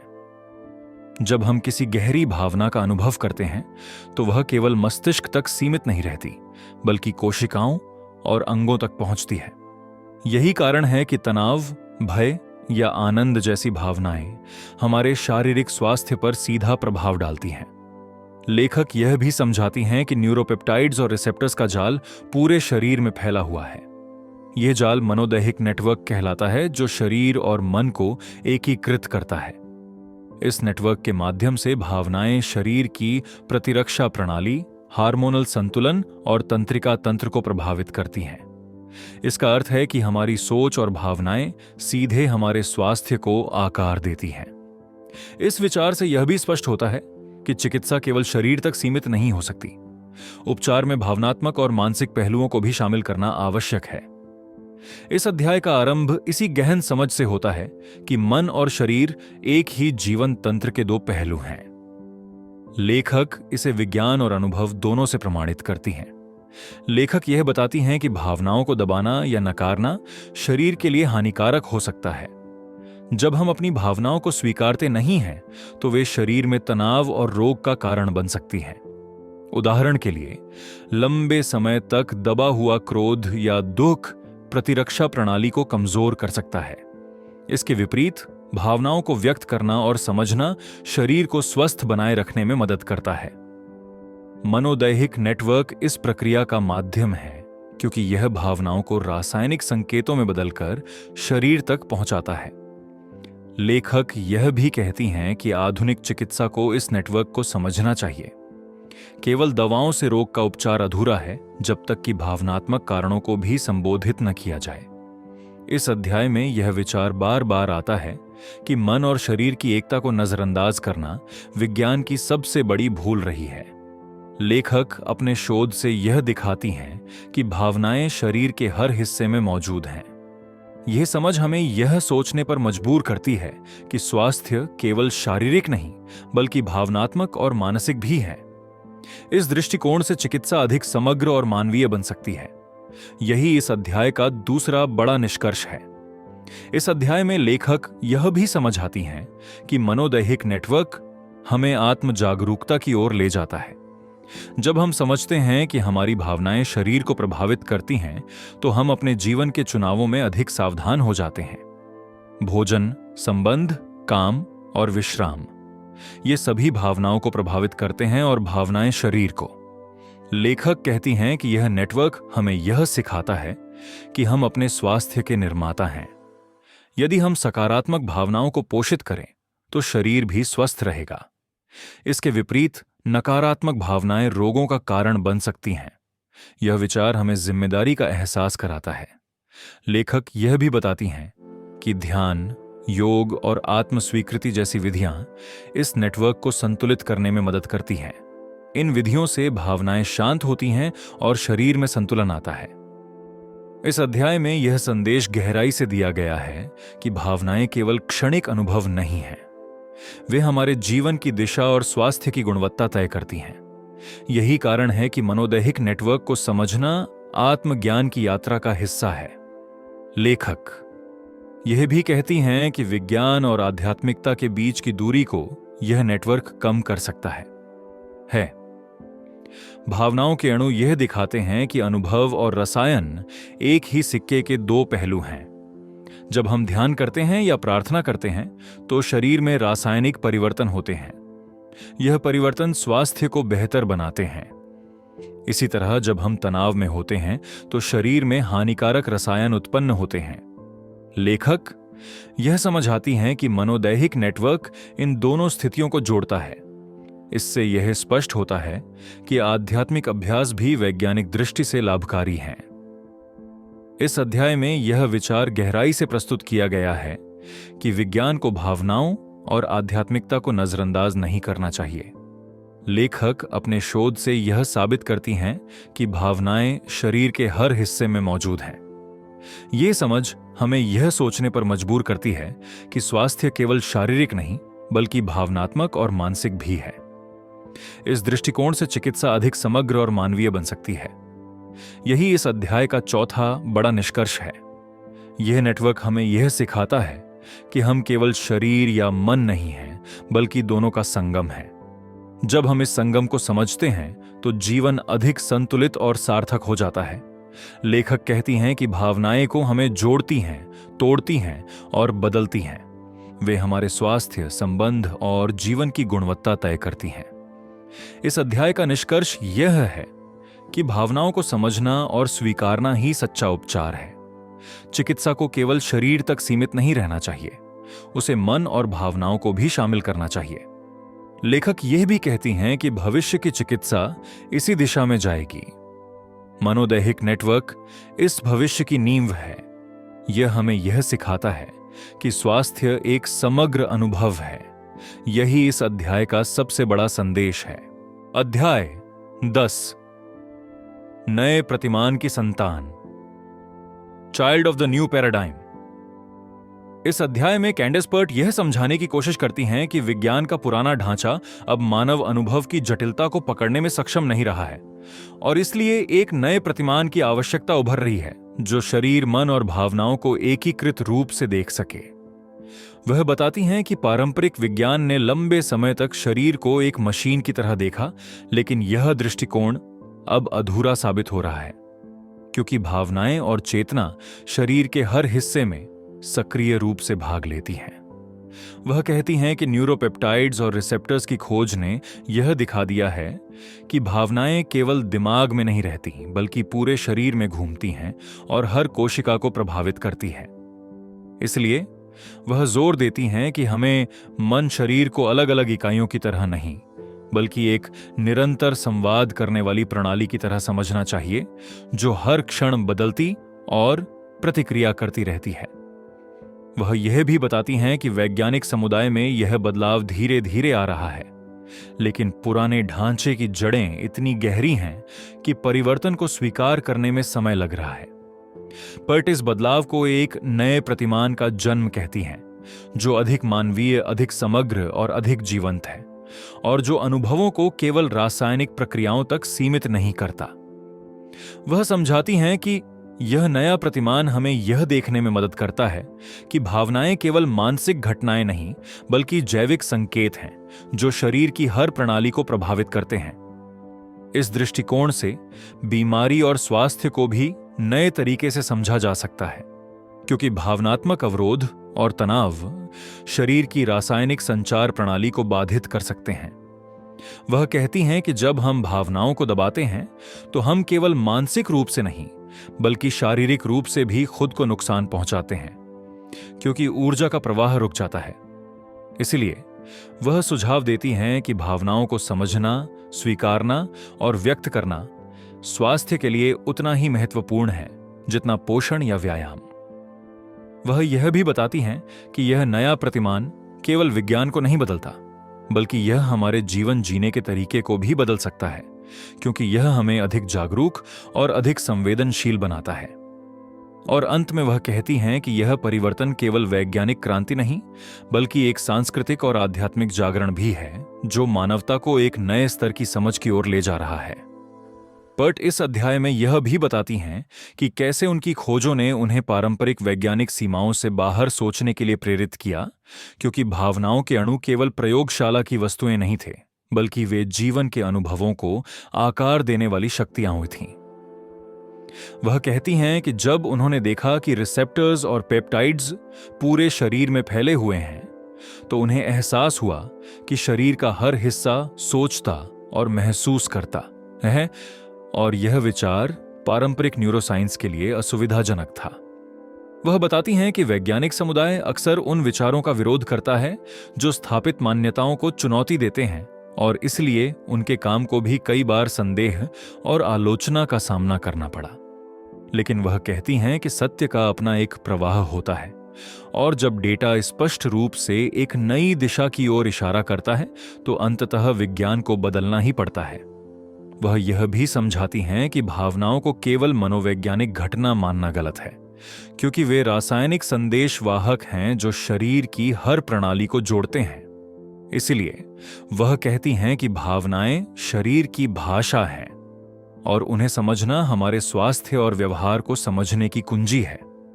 वह यह भी बताती हैं कि यह नया प्रतिमान चिकित्सा विज्ञान को अधिक मानवीय बना सकता है, क्योंकि यह रोगी को केवल एक शरीर नहीं बल्कि एक भावनात्मक और चेतन अस्तित्व के रूप में देखता है। वह कहती हैं कि डॉक्टरों को यह समझना चाहिए कि उपचार केवल दवाओं से नहीं होता, बल्कि भावनात्मक संतुलन और आंतरिक संवाद से भी होता है। वह यह भी बताती हैं कि कई बीमारियां में भावनात्मक दमन से उत्पन्न होती हैं और इसलिए उपचार में भावनाओं को मुक्त करना एक महत्वपूर्ण कदम हो सकता है। वह कहती हैं कि यह दृष्टिकोण केवल वैज्ञानिक नहीं बल्कि गहराई से मानवीय है, क्योंकि यह हमें अपने अनुभवों को सम्मान देने और समझने की अनुमति देता है। वह यह भी जोड़ती हैं कि यह नया प्रतिमान हमें यह देखने में मदद करता है कि हम केवल शरीर नहीं बल्कि ऊर्जा और सूचना के प्रवाह हैं जो लगातार बदलते रहते हैं। और अंत में वह कहती हैं कि यह समझ हमें अधिक स्वतंत्र, अधिक जागरूक और अधिक जीवंत बना सकती है, क्योंकि यह हमें अपने भीतर की बुद्धि से जोड़ती है। इस अध्याय में पर्ट यह भी बताती हैं कि कैसे भावनाओं के अणु हमें हमारे अतीत, हमारे अनुभवों और हमारी स्मृतियों से जोड़ते हैं और कैसे वे हमारे व्यवहार को गहराई से प्रभावित करते हैं। वह कहती हैं कि शरीर में मौजूद रिसेप्टर्स पुराने अनुभवों की छापों को संजोए रखते हैं और इसलिए कई बार हम अनजाने में उन्हीं भावनात्मक पैटर्नों को दोहराते रहते हैं। वह समझाती हैं कि यह प्रक्रिया केवल मानसिक नहीं बल्कि जैविक है, क्योंकि पेप्टाइड्स और रिसेप्टर्स मिलकर एक तरह का भावनात्मक नेटवर्क बनाते हैं। वह कहती हैं कि जब हम किसी पुराने दर्द या डर को महसूस करते हैं तो यह केवल दिमाग की प्रतिक्रिया नहीं होती बल्कि पूरे शरीर की रासायनिक स्मृति सक्रिय हो जाती है। इसलिए वह कहती हैं कि उपचार का अर्थ केवल विचार बदलना नहीं बल्कि शरीर की रासायनिक स्मृतियों को भी मुक्त करना है। वह बताती हैं कि ध्यान, श्वास, स्पर्श और भावनात्मक अभिव्यक्ति जैसी प्रक्रियाएं इस रासायनिक नेटवर्क को बदल सकती हैं और नए पैटर्न बना सकती हैं। वह कहती हैं कि यह नया प्रतिमान हमें यह समझने में मदद करता है कि परिवर्तन केवल मानसिक स्तर पर नहीं बल्कि कौशिकीय स्तर पर भी होता है। वह यह भी बताती हैं कि शरीर और मन के बीच यह संवाद इतना गहरा है कि इसे समझना हमें अपने जीवन के अनुभवों को नए तरीके से देखने में मदद कर सकता है। वह कहती हैं कि जब हम भावनाओं को स्वीकारते हैं तो शरीर में ऊर्जा का प्रवाह खुलता है और हम अधिक हल्के, अधिक स्वतंत्र महसूस करते हैं।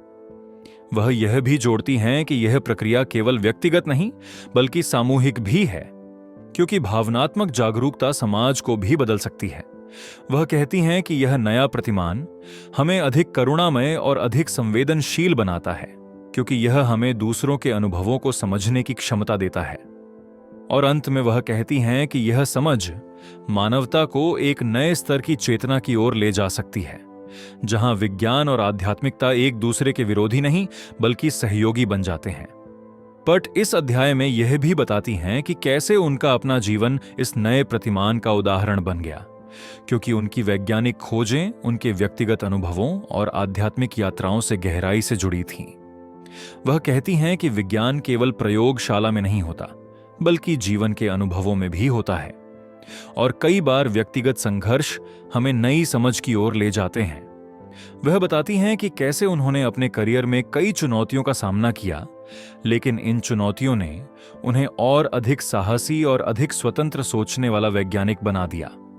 वह कहती हैं कि भावनाओं के अणुओं की खोज ने उन्हें यह समझने में मदद की कि जीवन केवल तर्क से नहीं चलता बल्कि भावनाओं और अंतर्ज्ञान से भी चलता है। वह यह भी बताती हैं कि यह नया प्रतिमान वैज्ञानिकों को अधिक खुला और अधिक संवेदनशील बना सकता है, क्योंकि यह उन्हें मानव अनुभव की गहराई को समझने की अनुमति देता है। वह कहती हैं कि विज्ञान को केवल डेटा का संग्रह नहीं होना चाहिए बल्कि यह मानवता की सेवा करने वाला एक जीवंत और करुणामय प्रयास होना चाहिए। वह यह भी जोड़ती हैं कि जब वैज्ञानिक अपने भीतर की भावनाओं को समझते हैं तो वे अधिक रचनात्मक और अधिक नवोन्मेषी बनते हैं। वह बताती हैं कि यह नया प्रतिमान विज्ञान को अधिक समग्र बनाता है, क्योंकि यह शरीर, मन और आत्मा को एक ही निरंतरता में देखता है। वह कहती हैं कि यह दृष्टिकोण हमें यह समझने में मदद करता है कि हम केवल भौतिक अस्तित्व नहीं, बल्कि ऊर्जा और चेतना के प्रवाह हैं। वह यह भी बताती हैं कि यह समझ हमें अपने जीवन के उद्देश्य को अधिक स्पष्ट रूप से देखने में मदद कर सकती है, क्योंकि यह हमें अपने भीतर की बुद्धि से जोड़ती है। वह कहती हैं कि यह नया प्रतिमान केवल वैज्ञानिक परिवर्तन नहीं, बल्कि एक गहरा व्यक्तिगत परिवर्तन भी है जो हमें अधिक संपूर्ण और अधिक जागरूक बनाता है। और अंत में वह कहती हैं कि यह परिवर्तन मानवता को एक ऐसे भविष्य की ओर ले जा सकता है जहां विज्ञान और आध्यात्मिकता मिलकर एक अधिक संतुलित और अधिक करुणामय दुनिया बनाते हैं। पर्ट यह बताती हैं कि नया प्रतिमान केवल एक वैज्ञानिक विचार नहीं, बल्कि एक नई पीढ़ी का जन्म है जो अधिक जागरूक, अधिक संवेदनशील और अधिक एकीकृत सोच रखती है। वह कहती हैं कि यह पीढ़ी शरीर और मन को अलग नहीं देखती, बल्कि उन्हें एक ही जीवंत प्रणाली के रूप में समझती है जो हर क्षण संवाद करती रहती है। वह बताती हैं कि यह नया दृष्टिकोण चिकित्सा, शिक्षा, मनोविज्ञान और सामाजिक संरचनाओं को गहराई से बदल सकता है, क्योंकि यह मानव अनुभव को अधिक सम्मान और अधिक समझ देता है। वह कहती हैं कि यह प्रतिमान हमें यह देखने में मदद करता है कि भावनाएं कमजोरी नहीं, बल्कि बुद्धि का स्रोत हैं और उन्हें समझना हमारे विकास के लिए आवश्यक है। वह यह भी बताती हैं कि यह नया प्रतिमान हमें अधिक करुणामय बनाता है, क्योंकि यह हमें दूसरों के अनुभवों को समझने और स्वीकारने की क्षमता देता है। वह कहती हैं कि यह दृष्टिकोण हमें अधिक स्वस्थ बना सकता है, क्योंकि यह हमें अपने शरीर की भाषा को सुनना और उसका सम्मान करना सिखाता है। वह यह भी जोड़ती हैं कि यह प्रतिमान हमें अधिक रचनात्मक बनाता है, क्योंकि यह हमें अपने भीतर की ऊर्जा और प्रेरणा से जोड़ता है। वह कहती हैं कि यह परिवर्तन केवल व्यक्तिगत नहीं, बल्कि सामूहिक भी है, क्योंकि यह समाज को अधिक संतुलित और अधिक मानवीय बना सकता है। वह बताती हैं कि यह नया प्रतिमान हमें यह समझने में मदद करता है कि हम सभी एक दूसरे से जुड़े हुए हैं और हमारी भावनाएं और ऊर्जा एक दूसरे को प्रभावित करती हैं। वह कहती हैं कि यह समझ हमें अधिक जिम्मेदार और अधिक जागरूक बनाती है, क्योंकि यह हमें अपने कार्यों और भावनाओं के प्रभाव को समझने की क्षमता देती है। वह यह भी बताती हैं कि यह नया प्रतिमान मानवता को एक ऐसे भविष्य की ओर ले जा सकता है जहां विज्ञान और चेतना मिलकर एक अधिक संतुलित दुनिया बनाते हैं। और वह कहती हैं कि यह नया प्रतिमान वास्तव में एक नई संतान है, एक ऐसी संतान जो पुराने ढांचों से मुक्त होकर एक अधिक जीवंत, अधिक करुणामय और अधिक जागरूक दुनिया का निर्माण कर सकती है। अध्याय 11, सीमाओं का पार होना, एक साथ आना। Crossing over, coming together. इस अध्याय में कैंडस पर्ट यह समझाने की कोशिश करती हैं कि कैसे विज्ञान और आध्यात्मिकता के बीच की सीमाएं धीरे धीरे टूट रही हैं और दोनों एक दूसरे के साथ जुड़ने लगी हैं। वह बताती हैं कि लंबे समय तक विज्ञान ने भावनाओं को केवल रासायनिक प्रतिक्रियाओं तक सीमित कर दिया था, जबकि आध्यात्मिक परंपराएं उन्हें आत्मा और चेतना का हिस्सा मानती थीं। अब समय आ गया है जब दोनों दृष्टिकोण एक साझा मंच पर आ रहे हैं और यह मिलन मानवता के लिए नई संभावनाएं खोल रहा है। बट यह भी कहती हैं कि भावनाएं केवल मस्तिष्क तक सीमित नहीं हैं, बल्कि पूरे शरीर में फैली हुई हैं और हर कोशिका उनसे प्रभावित होती है। यह विचार हमें यह समझने में मदद करता है कि शरीर और मन के बीच कोई कठोर दीवार नहीं है, बल्कि दोनों एक ही प्रणाली के हिस्से हैं। जब हम इस एकता को स्वीकार करते हैं तो हमें स्वास्थ्य, संतुलन और आत्मिक शांति की गहरी समझ मिलती है। अध्याय में यह भी बताया गया है कि वैज्ञानिक खोजें अब उन अनुभवों की पुष्टि कर रही हैं जिन्हें योग, ध्यान और प्रार्थना जैसी परंपराएं सदियों से मानती आई हैं। यह मिलन केवल ज्ञान का विस्तार नहीं है, बल्कि जीवन जीने का एक नया तरीका भी है। पर्ट इस प्रक्रिया को क्रॉसिंग ओवर कहती हैं, यानी सीमाओं को पार करना और नए आयामों में प्रवेश करना। यह पारगमन हमें अपने भीतर की शक्ति को पहचानने और दूसरों के साथ गहरे स्तर पर जुड़ने का अवसर देता है। इस अध्याय की शुरुआत ही इस विचार से होती है कि भावनाएं हमें अलग नहीं करती, बल्कि जोड़ती हैं। यही जुड़ाव अध्याय का मूल संदेश है पट ये स्पष्ट करती हैं कि भावनाएं केवल व्यक्तिगत अनुभव नहीं हैं बल्कि सामूहिक चेतना का हिस्सा भी हैं। जब हम किसी समूह में होते हैं तो हमारी भावनाएं दूसरों की भावनाओं से जुड़ जाती हैं और एक साझा ऊर्जा का निर्माण करती हैं। यह ऊर्जा हमें यह महसूस कराती है कि हम अकेले नहीं हैं बल्कि एक बड़े जीवंत नेटवर्क का हिस्सा हैं। अध्याय में कई उदाहरण दिए गए हैं कि कैसे वैज्ञानिक प्रयोगों ने दिखाया है कि भावनात्मक संकेत शरीर की हर कोशिका तक पहुंचते हैं। इसका अर्थ है कि हमारी खुशी, दुख, भय या प्रेम केवल मानसिक अवस्थाएं नहीं हैं बल्कि जैविक वास्तविकताएं भी हैं। जब हम इस सत्य को स्वीकार करते हैं तो हमें यह समझ आता है कि दूसरों के साथ हमारा व्यवहार सीधे हमारे स्वास्थ्य और जीवन की गुणवत्ता को प्रभावित करता है। पर यह भी बताती हैं कि आधुनिक चिकित्सा अब इस दिशा में बढ़ रही है कि रोगों को केवल शारीरिक नहीं बल्कि भावनात्मक असंतुलन से भी जोड़ा जाए। यह दृष्टिकोण हमें अधिक मानवीय और करुणामय चिकित्सा की ओर ले जाता है। अध्याय में यह विचार भी आता है कि भावनाएं हमें विभाजित नहीं करती बल्कि हमें एक साझा अनुभव में जोड़ती हैं। इस जुड़ाव से हम न केवल व्यक्तिगत स्तर पर बल्कि सामाजिक स्तर पर भी अधिक मजबूत होते हैं। पर्ट इसे कमिंग टुगेदर कहती हैं, यानी एक साथ आना और साझा चेतना का निर्माण करना। यही प्रक्रिया हमें एक बेहतर समाज की ओर ले जाती है। इस अध्याय में पर्ट यह भी समझाती हैं कि सीमाओं का पार होना केवल विज्ञान और आध्यात्मिकता तक सीमित नहीं है बल्कि व्यक्तिगत जीवन में भी लागू होता है। जब हम अपने भीतर की भावनाओं को स्वीकार करते हैं और उन्हें दबाने के बजाय समझते हैं तो हम अपने जीवन में नई ऊर्जा का अनुभव करते हैं।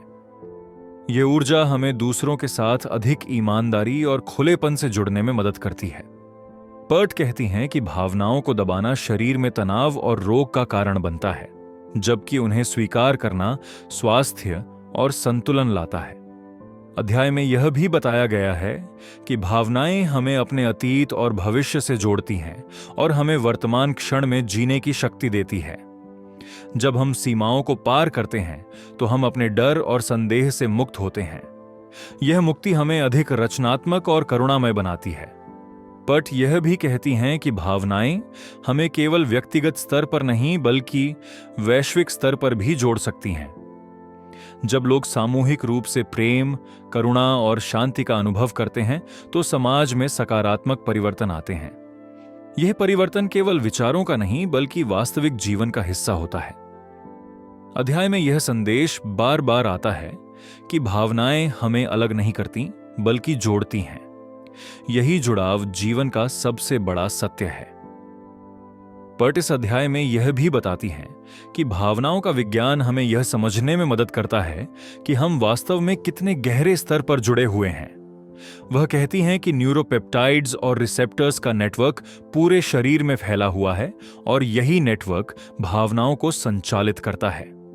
इसका अर्थ है कि हमारी हर भावना शरीर की हर कोशिका तक पहुंचती है और हमें एकीकृत अनुभव देती है। यह अनुभव हमें यह महसूस कराता है कि हम केवल शरीर या मन नहीं हैं बल्कि दोनों का संगम है। अध्याय में यह भी बताया गया रहा है कि जब हम इस संगम को स्वीकार करते हैं तो हमें जीवन की अधिक गहरी समझ मिलती है। पर्ट यह भी कहती हैं कि भावनाएं हमें केवल व्यक्तिगत स्तर पर नहीं बल्कि आध्यात्मिक स्तर पर भी जोड़ती हैं। यह जुड़ाव हमें यह महसूस कराता है कि हम एक बड़े ब्रह्मांडीय नेटवर्क का हिस्सा हैं।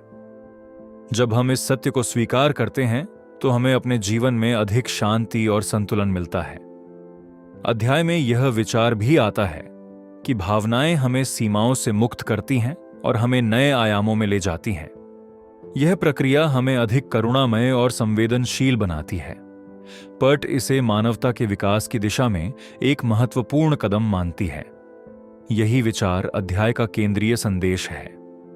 पर्ट कहती हैं कि जब हम भावनाओं को समझते हैं और उन्हें स्वीकार करते हैं तो हम न केवल अपने जीवन को बल्कि पूरे समाज को बदल सकते हैं। यह परिवर्तन हमें अधिक करुणामय, संवेदनशील और जुड़ा हुआ बनाता है। अध्याय में यह भी बताया गया है कि भावनाएं हमें केवल व्यक्तिगत स्तर पर नहीं बल्कि सामूहिक स्तर पर भी जोड़ती हैं। यह जुड़ाव हमें एक बेहतर दुनिया की ओर ले जाता है। पर्ट कहती हैं कि विज्ञान और आध्यात्मिकता का मिलन हमें यह समझने में मदद करता है कि जीवन केवल भौतिक नहीं बल्कि आध्यात्मिक भी है। यह समझ हमें अधिक संतुलित और पूर्ण जीवन जीने की शक्ति देती है। अध्याय में यह भी बताया गया है कि भावनाएं हमें सीमाओं से मुक्त करती हैं और हमें नए अनुभवों की ओर ले जाती हैं। यह अनुभव हमें अधिक रचनात्मक और करुणामय बनाता है। पर्ट कहती हैं कि यही प्रक्रिया मानवता के विकास की कुंजी है। अध्याय का समापन इस विचार से होता है कि भावनाएं हमें अलग नहीं करती बल्कि जोड़ती हैं। यही जुड़ाव जीवन का सबसे बड़ा सत्य है और यही मानवता का भविष्य है।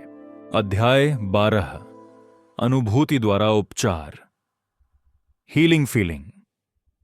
इस अध्याय में कैंडस पर्ट यह समझाने की कोशिश करती हैं कि हमारी भावनाएं केवल मानसिक अनुभव नहीं हैं, बल्कि वे शरीर के हर हिस्से में रासायनिक संदेशवाहकों के रूप में प्रवाहित होती हैं।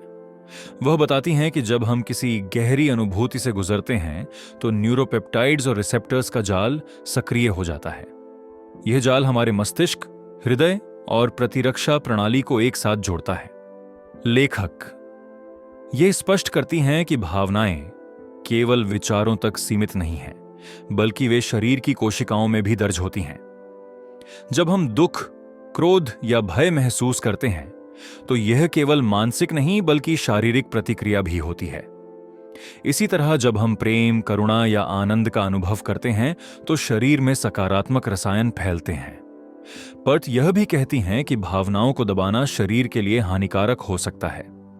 दबाई गई भावनाएं ग्राह्य रोगों का कारण बन सकती हैं क्योंकि वे ऊर्जा के प्रवाह को रोक देती हैं। इसीलिए वह भावनाओं को स्वीकारने और व्यक्त करने पर जोर देती हैं। उनका मानना है कि उपचार केवल दवाओं से नहीं बल्कि भावनात्मक मुक्ति से भी संभव है। यह विचार आधुनिक चिकित्सा को चुनौती देता है क्योंकि यह मन और शरीर को अलग नहीं मानता। अंततः वह कहती हैं कि अनुभूति ही उपचार की पहली सीढ़ी है। लेखक यह समझाती हैं कि भावनाओं का अनुभव करने से शरीर में जैव रासायनिक परिवर्तन होते हैं जो स्वास्थ्य को प्रभावित करते हैं। जब कोई व्यक्ति अपने दर्द को स्वीकार करता है तो शरीर में तनाव हार्मोन कम हो जाते हैं। इसी तरह जब कोई व्यक्ति क्षमा करता है तो प्रतिरक्षा प्रणाली मजबूत होती है। पर्ट यह उदाहरण देती हैं कि कई रोगियों ने केवल भावनात्मक अभिव्यक्ति से सुधार पाया। वह कहती हैं कि आंसू बहाना, हंसना या गुस्सा व्यक्त करना शरीर को संतुलित करता है। भावनाओं को दबाने से शरीर में असंतुलन पैदा होता है और रोग बढ़ते हैं। लेखक यह भी बताती हैं कि भावनाएं ऊर्जा की तरह हैं जिन्हें बहने देना जरूरी है। अगर उन्हें रोका जाए तो वे शरीर में अवरोध पैदा करती हैं। इस अवरोध से कोशिकाएं ठीक से काम नहीं कर पाती। इसलिए भावनाओं को महसूस करना और उन्हें बाहर निकालना उपचार का हिस्सा है। पर्ट यह भी कहती हैं कि भावनाएं हमें हमारे भीतर की सच्चाई से जोड़ती हैं। जब हम उन्हें स्वीकारते हैं तो हम अपने शरीर और आत्मा के बीच सामंजस्य स्थापित करते हैं। यही सामंजस्य स्वास्थ्य और शांति की ओर ले जाता है। इस अध्याय में लेखक यह भी बताती हैं कि भावनाओं का संबंध केवल व्यक्तिगत अनुभव से नहीं बल्कि सामूहिक चेतना से भी है। जब हम दूसरों के साथ अपनी भावनाएं साझा करते हैं तो उपचार की प्रक्रिया और गहरी हो जाती है। समूह चिकित्सा, ध्यान या प्रार्थना में यही शक्ति काम करती है। पर्ट कहती हैं कि भावनाएं खाजिन हमें दूसरों से जोड़ती हैं और यह जुड़ाव हमारे स्वास्थ्य को बेहतर बनाता है। वह यह भी समझाती हैं कि प्रेम और करुणा का अनुभव करने से शरीर में सकारात्मक रसायन फैलते हैं। ये रसायन प्रतिरक्षा प्रणाली को सक्रिय करते हैं और रोगों से लड़ने की क्षमता बढ़ाते हैं। लेखक यह उदाहरण देती हैं कि जिन लोगों ने अपने जीवन में गहरे संबंध बनाए वे अधिक स्वस्थ रहे। वह कहती हैं कि अकेलापन और भावनात्मक अलगाव शरीर को कमजोर करता है। इसलिए भावनात्मक जुड़ाव उपचार का एक महत्वपूर्ण हिस्सा है। पर यह भी मानती हैं कि भावनाएं हमें आध्यात्मिक स्तर पर भी बदलती हैं। जब हम उन्हें पूरी तरह स्वीकारते हैं तो हम अपने भीतर की गहराई से जुड़ते हैं। यही जुड़ाव हमें संपूर्णता का अनुभव कराता है। लेखक यह भी बताती हैं कि आधुनिक चिकित्सा अक्सर भावनाओं को नजरअंदाज करती है। डॉक्टर दवाओं और तकनीक पर जोर देते हैं लेकिन भावनात्मक अनुभव को महत्व नहीं देते। पर्ट कहती हैं कि यह दृष्टिकोण अधूरा है। वह मानती हैं कि रोग केवल शारीरिक नहीं बल्कि भावनात्मक और मानसिक भी होते हैं। अगर भावनाओं को उपचार में शामिल किया जाए तो परिणाम अधिक गहरे और स्थायी होते हैं। लेखक यह भी कहती हैं कि रोगी को अपनी भावनाओं को व्यक्त करने का अवसर मिलना चाहिए। जब रोगी अपने डर, दुख या आशा को साझा करता है तो उपचार की प्रक्रिया तेज होती है। पर यह भी मानती हैं कि डॉक्टर और रोगी के बीच भावनात्मक संबंध उपचार को बेहतर बनाता है। वह कहती हैं कि करुणा और सहानुभूति चिकित्सा का हिस्सा होना चाहिए। यह दृष्टिकोण रोगी को केवल शरीर नहीं बल्कि आत्मा के स्तर पर भी ठीक करता है। लेखक यह भी बताती हैं कि भावनाओं को समझना हमें चिकित्सा की नई दिशा देता है। यही दिशा भविष्य की चिकित्सा को अधिक मानवीय बनाएगी। वह कहती हैं कि अगर हम अपनी भावनाओं को स्वीकारें और उन्हें स्वतंत्र रूप से बहने दें तो हम स्वस्थ रह सकते हैं। भावनाओं को दबाना बीमारी को जन्म देता है, जबकि उन्हें व्यक्त करना स्वास्थ्य को बढ़ाता है। लेखक यह भी कहती हैं कि भावनाएं शेकी हमें हमारे भीतर की शक्ति से जोड़ती हैं। जब हम उन्हें महसूस करते हैं तो हम अपने शरीर और आत्मा को संतुलित करते हैं। यही संतुलन हमें शांति और आनंद देता है। बट यह भी मानती हैं कि भावनाएं हमें दूसरों से जोड़ती हैं और यह जुड़ाव उपचार को गहरा करता है। वह कहती हैं कि प्रेम, करुणा और क्षमा सबसे शक्तिशाली भावनाएं हैं। इन भावनाओं से शरीर में सकारात्मक ऊर्जा फैलती है। यही ऊर्जा रोगों को दूर करती है और जीवन को अर्थ देती है। लेखक यह संदेश देती हैं कि अनुभूति ही उपचार है। यही अनुभूति हमें संपूर्णता और स्वास्थ्य की ओर ले जाती है। अध्याय 13 सत्य, ट्रूथ। सत्य का विचार इस अध्याय में एक गहरी खोज के रूप में प्रस्तुत किया गया है, जहां लेखक यह दिखाती हैं कि भावनाएं और शरीर के भीतर बनने वाले अणु केवल रासायनिक प्रतिक्रियाएं नहीं हैं, बल्कि वे हमारे अनुभवों और हमारी चेतना के साथ गहराई से जुड़े हुए हैं। सत्य को समझना केवल बौद्धिक अभ्यास नहीं है, बल्कि यह हमारे शरीर और मन के बीच की वास्तविकता को पहचानने की प्रक्रिया है। जब हम अपने भीतर की भावनाओं को दबाते हैं तो वे केवल मानसिक स्तर पर नहीं रुकती, बल्कि शरीर के भीतर भी रासायनिक असंतुलन पैदा करती हैं। लेखक यह बताती हैं कि सत्य को स्वीकार करना स्वास्थ्य और संतुलन की दिशा में पहला कदम है। सत्य का सामना करना कठिन हो सकता है क्योंकि यह हमें उन हिस्सों से जोड़ता है जिन्हें हम अक्सर छिपाना चाहते हैं, लेकिन यही छिपे हुए हिस्से हमारे रोग और असंतुलन का कारण बनते हैं। सत्य को पहचानने का अर्थ है अपने शरीर की भाषा को सुनना और उन संकेतों को समझना जो वह हमें लगातार भेजता है। लेखक यह भी कहती हैं कि भावनाएं केवल मानसिक अनुभव नहीं हैं, बल्कि वे शरीर के हर हिस्से में रासायनिक संदेशवाहक के रूप में मौजूद रहती हैं। इस दृष्टिकोण से सत्य का अर्थ है भावनाओं को दबाने के बजाय उन्हें स्वीकार करना। जब हम भावनाओं को स्वीकार करते हैं तो शरीर और मन में एक नई ऊर्जा का प्रवाह शुरू होता है। यही ऊर्जा हमें वास्तविक स्वास्थ्य और आत्मिक शांति की ओर ले जाती है। लेखक इस अध्याय में यह स्पष्ट करती हैं कि सत्य को नकारना या उससे भागना केवल अस्थायी राहत देता है, लेकिन दीर्घकाल में यह हमारे जीवन को और जटिल बना देता है। जब हम अपने अनुभवों को झूठे आवरण में छिपाते हैं तो शरीर के भीतर तनाव और असंतुलन बढ़ता है। यह असंतुलन धीरे धीरे रोगों का रूप ले सकता है। सत्य का सामना करना कठिन है क्योंकि यह हमें हमारी कमजोरियों और दर्दनाक अनुभवों से जोड़ता है, लेकिन लेखक कहती हैं कि यही जुड़ाव हमें वास्तविक स्वतंत्रता देता है। भावनाओं को दबाने से शरीर में रासायनिक संदेशवाहक असंतुलित हो जाते हैं और यह असंतुलन हमारी प्रतिरक्षा प्रणाली को कमजोर करता है। सत्य को स्वीकार करने का अर्थ है अपने भीतर की भावनाओं को पहचानना और उन्हें सम्मान देना। जब हम ऐसा करते हैं तो शरीर और मन के बीच एक नया सामंजस्य स्थापित होता है। लेखक यह भी बताती हैं कि भावनाओं को स्वीकार करना केवल व्यक्तिगत स्वास्थ्य का प्रश्न नहीं है, बल्कि यह हमारे संबंधों और सामाजिक जीवन को भी प्रभावित करता है। जब हम सत्य बोलते हैं तो हमारे संबंधों में विश्वास और गहराई आती है। यह विश्वास हमें अधिक सुरक्षित और संतुलित बनाता है। अंततः सत्य का सामना करना हमें एक अधिक प्रामाणिक और पूर्ण जीवन की ओर ले जाता है। इस अध्याय में लेखक यह भी समझाती हैं कि सत्य केवल व्यक्तिगत अनुभव नहीं है, बल्कि यह सार्वभौमिक स्तर पर भी मौजूद है। भावनाएं और उनके अणु केवल हमारे शरीर तक सीमित नहीं हैं, बल्कि वे हमें दूसरों से जोड़ते हैं। जब हम अपनी भावनाओं को स्वीकार करते हैं, तो हम दूसरों की भावनाओं को भी बेहतर समझ पाते हैं। यह समझ हमें अधिक करुणामय और संवेदनशील बनाती है। लेखक कहती हैं कि सत्य का अर्थ है अपने अनुभवों को साझा करना और दूसरों के अनुभवों को सुनना। जब हम ऐसा करते हैं, तो एक सामूहिक ऊर्जा का निर्माण होता है। यह ऊर्जा हमें एक दूसरे से जोड़ती है और हमें अधिक मानवीय बनाती है। भावनाओं को दबाना केवल व्यक्तिगत असंतुलन नहीं पैदा करता, बल्कि यह सामाजिक दूरी भी बढ़ाता है। सत्य को स्वीकार करना हमें अधिक खुले और ईमानदार संबंधों की ओर ले जाता है।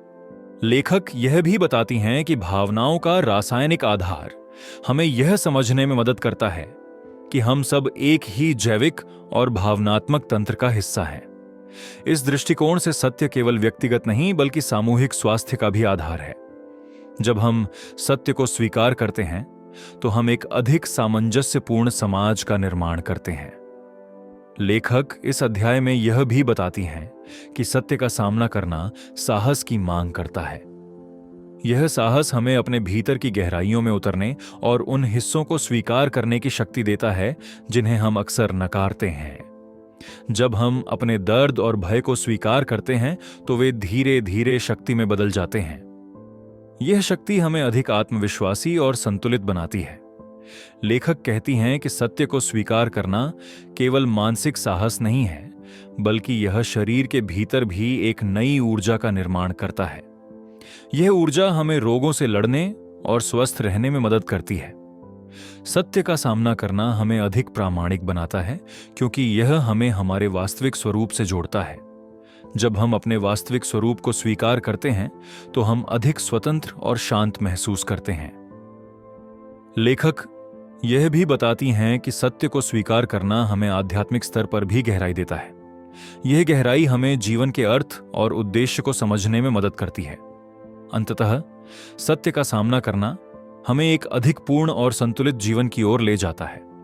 अध्याय के अंत में लेखक यह निष्कर्ष निकालती हैं कि सत्य केवल एक विचार नहीं है, बल्कि यह जीवन जीने का एक तरीका है। जब हम सत्य को स्वीकार करते हैं, तो हम अपने शरीर और मन के बीच एक नया सामंजस्य स्थापित करते हैं। यह सामंजस्य हमें अधिक स्वस्थ और संतुलित बनाता है। लेखक कहती हैं कि भावनाओं को स्वीकार करना और उन्हें सम्मान देना ही वास्तविक सत्य है। जब हम ऐसा करते हैं, तो हम अपने भीतर की ऊर्जा को मुक्त करते हैं। यह ऊर्जा हमें अधिक रचनात्मक और प्रेरित बनाती है। सत्य को स्वीकार करना हमें दूसरों से जोड़ता है और हमारे संबंधों को गहराई देता है। यह गहराई हमें अधिक करुणामय और संवेदनशील बनाती है। लेखक यह भी बताती हैं कि सत्य को स्वीकार करना हमें आध्यात्मिक स्तर पर भी अधिक गहराई देता है। यह गहराई हमें जीवन के अर्थ और उद्देश्य को समझने में मदद करती है। अंततः सत्य का सामना करना हमें एक अधिक प्रामाणिक और पूर्ण जीवन की ओर ले जाता है। यही इस अध्याय का मुख्य संदेश है कि सत्य को स्वीकार करना ही वास्तविक स्वास्थ्य और शांति की कुंजी है।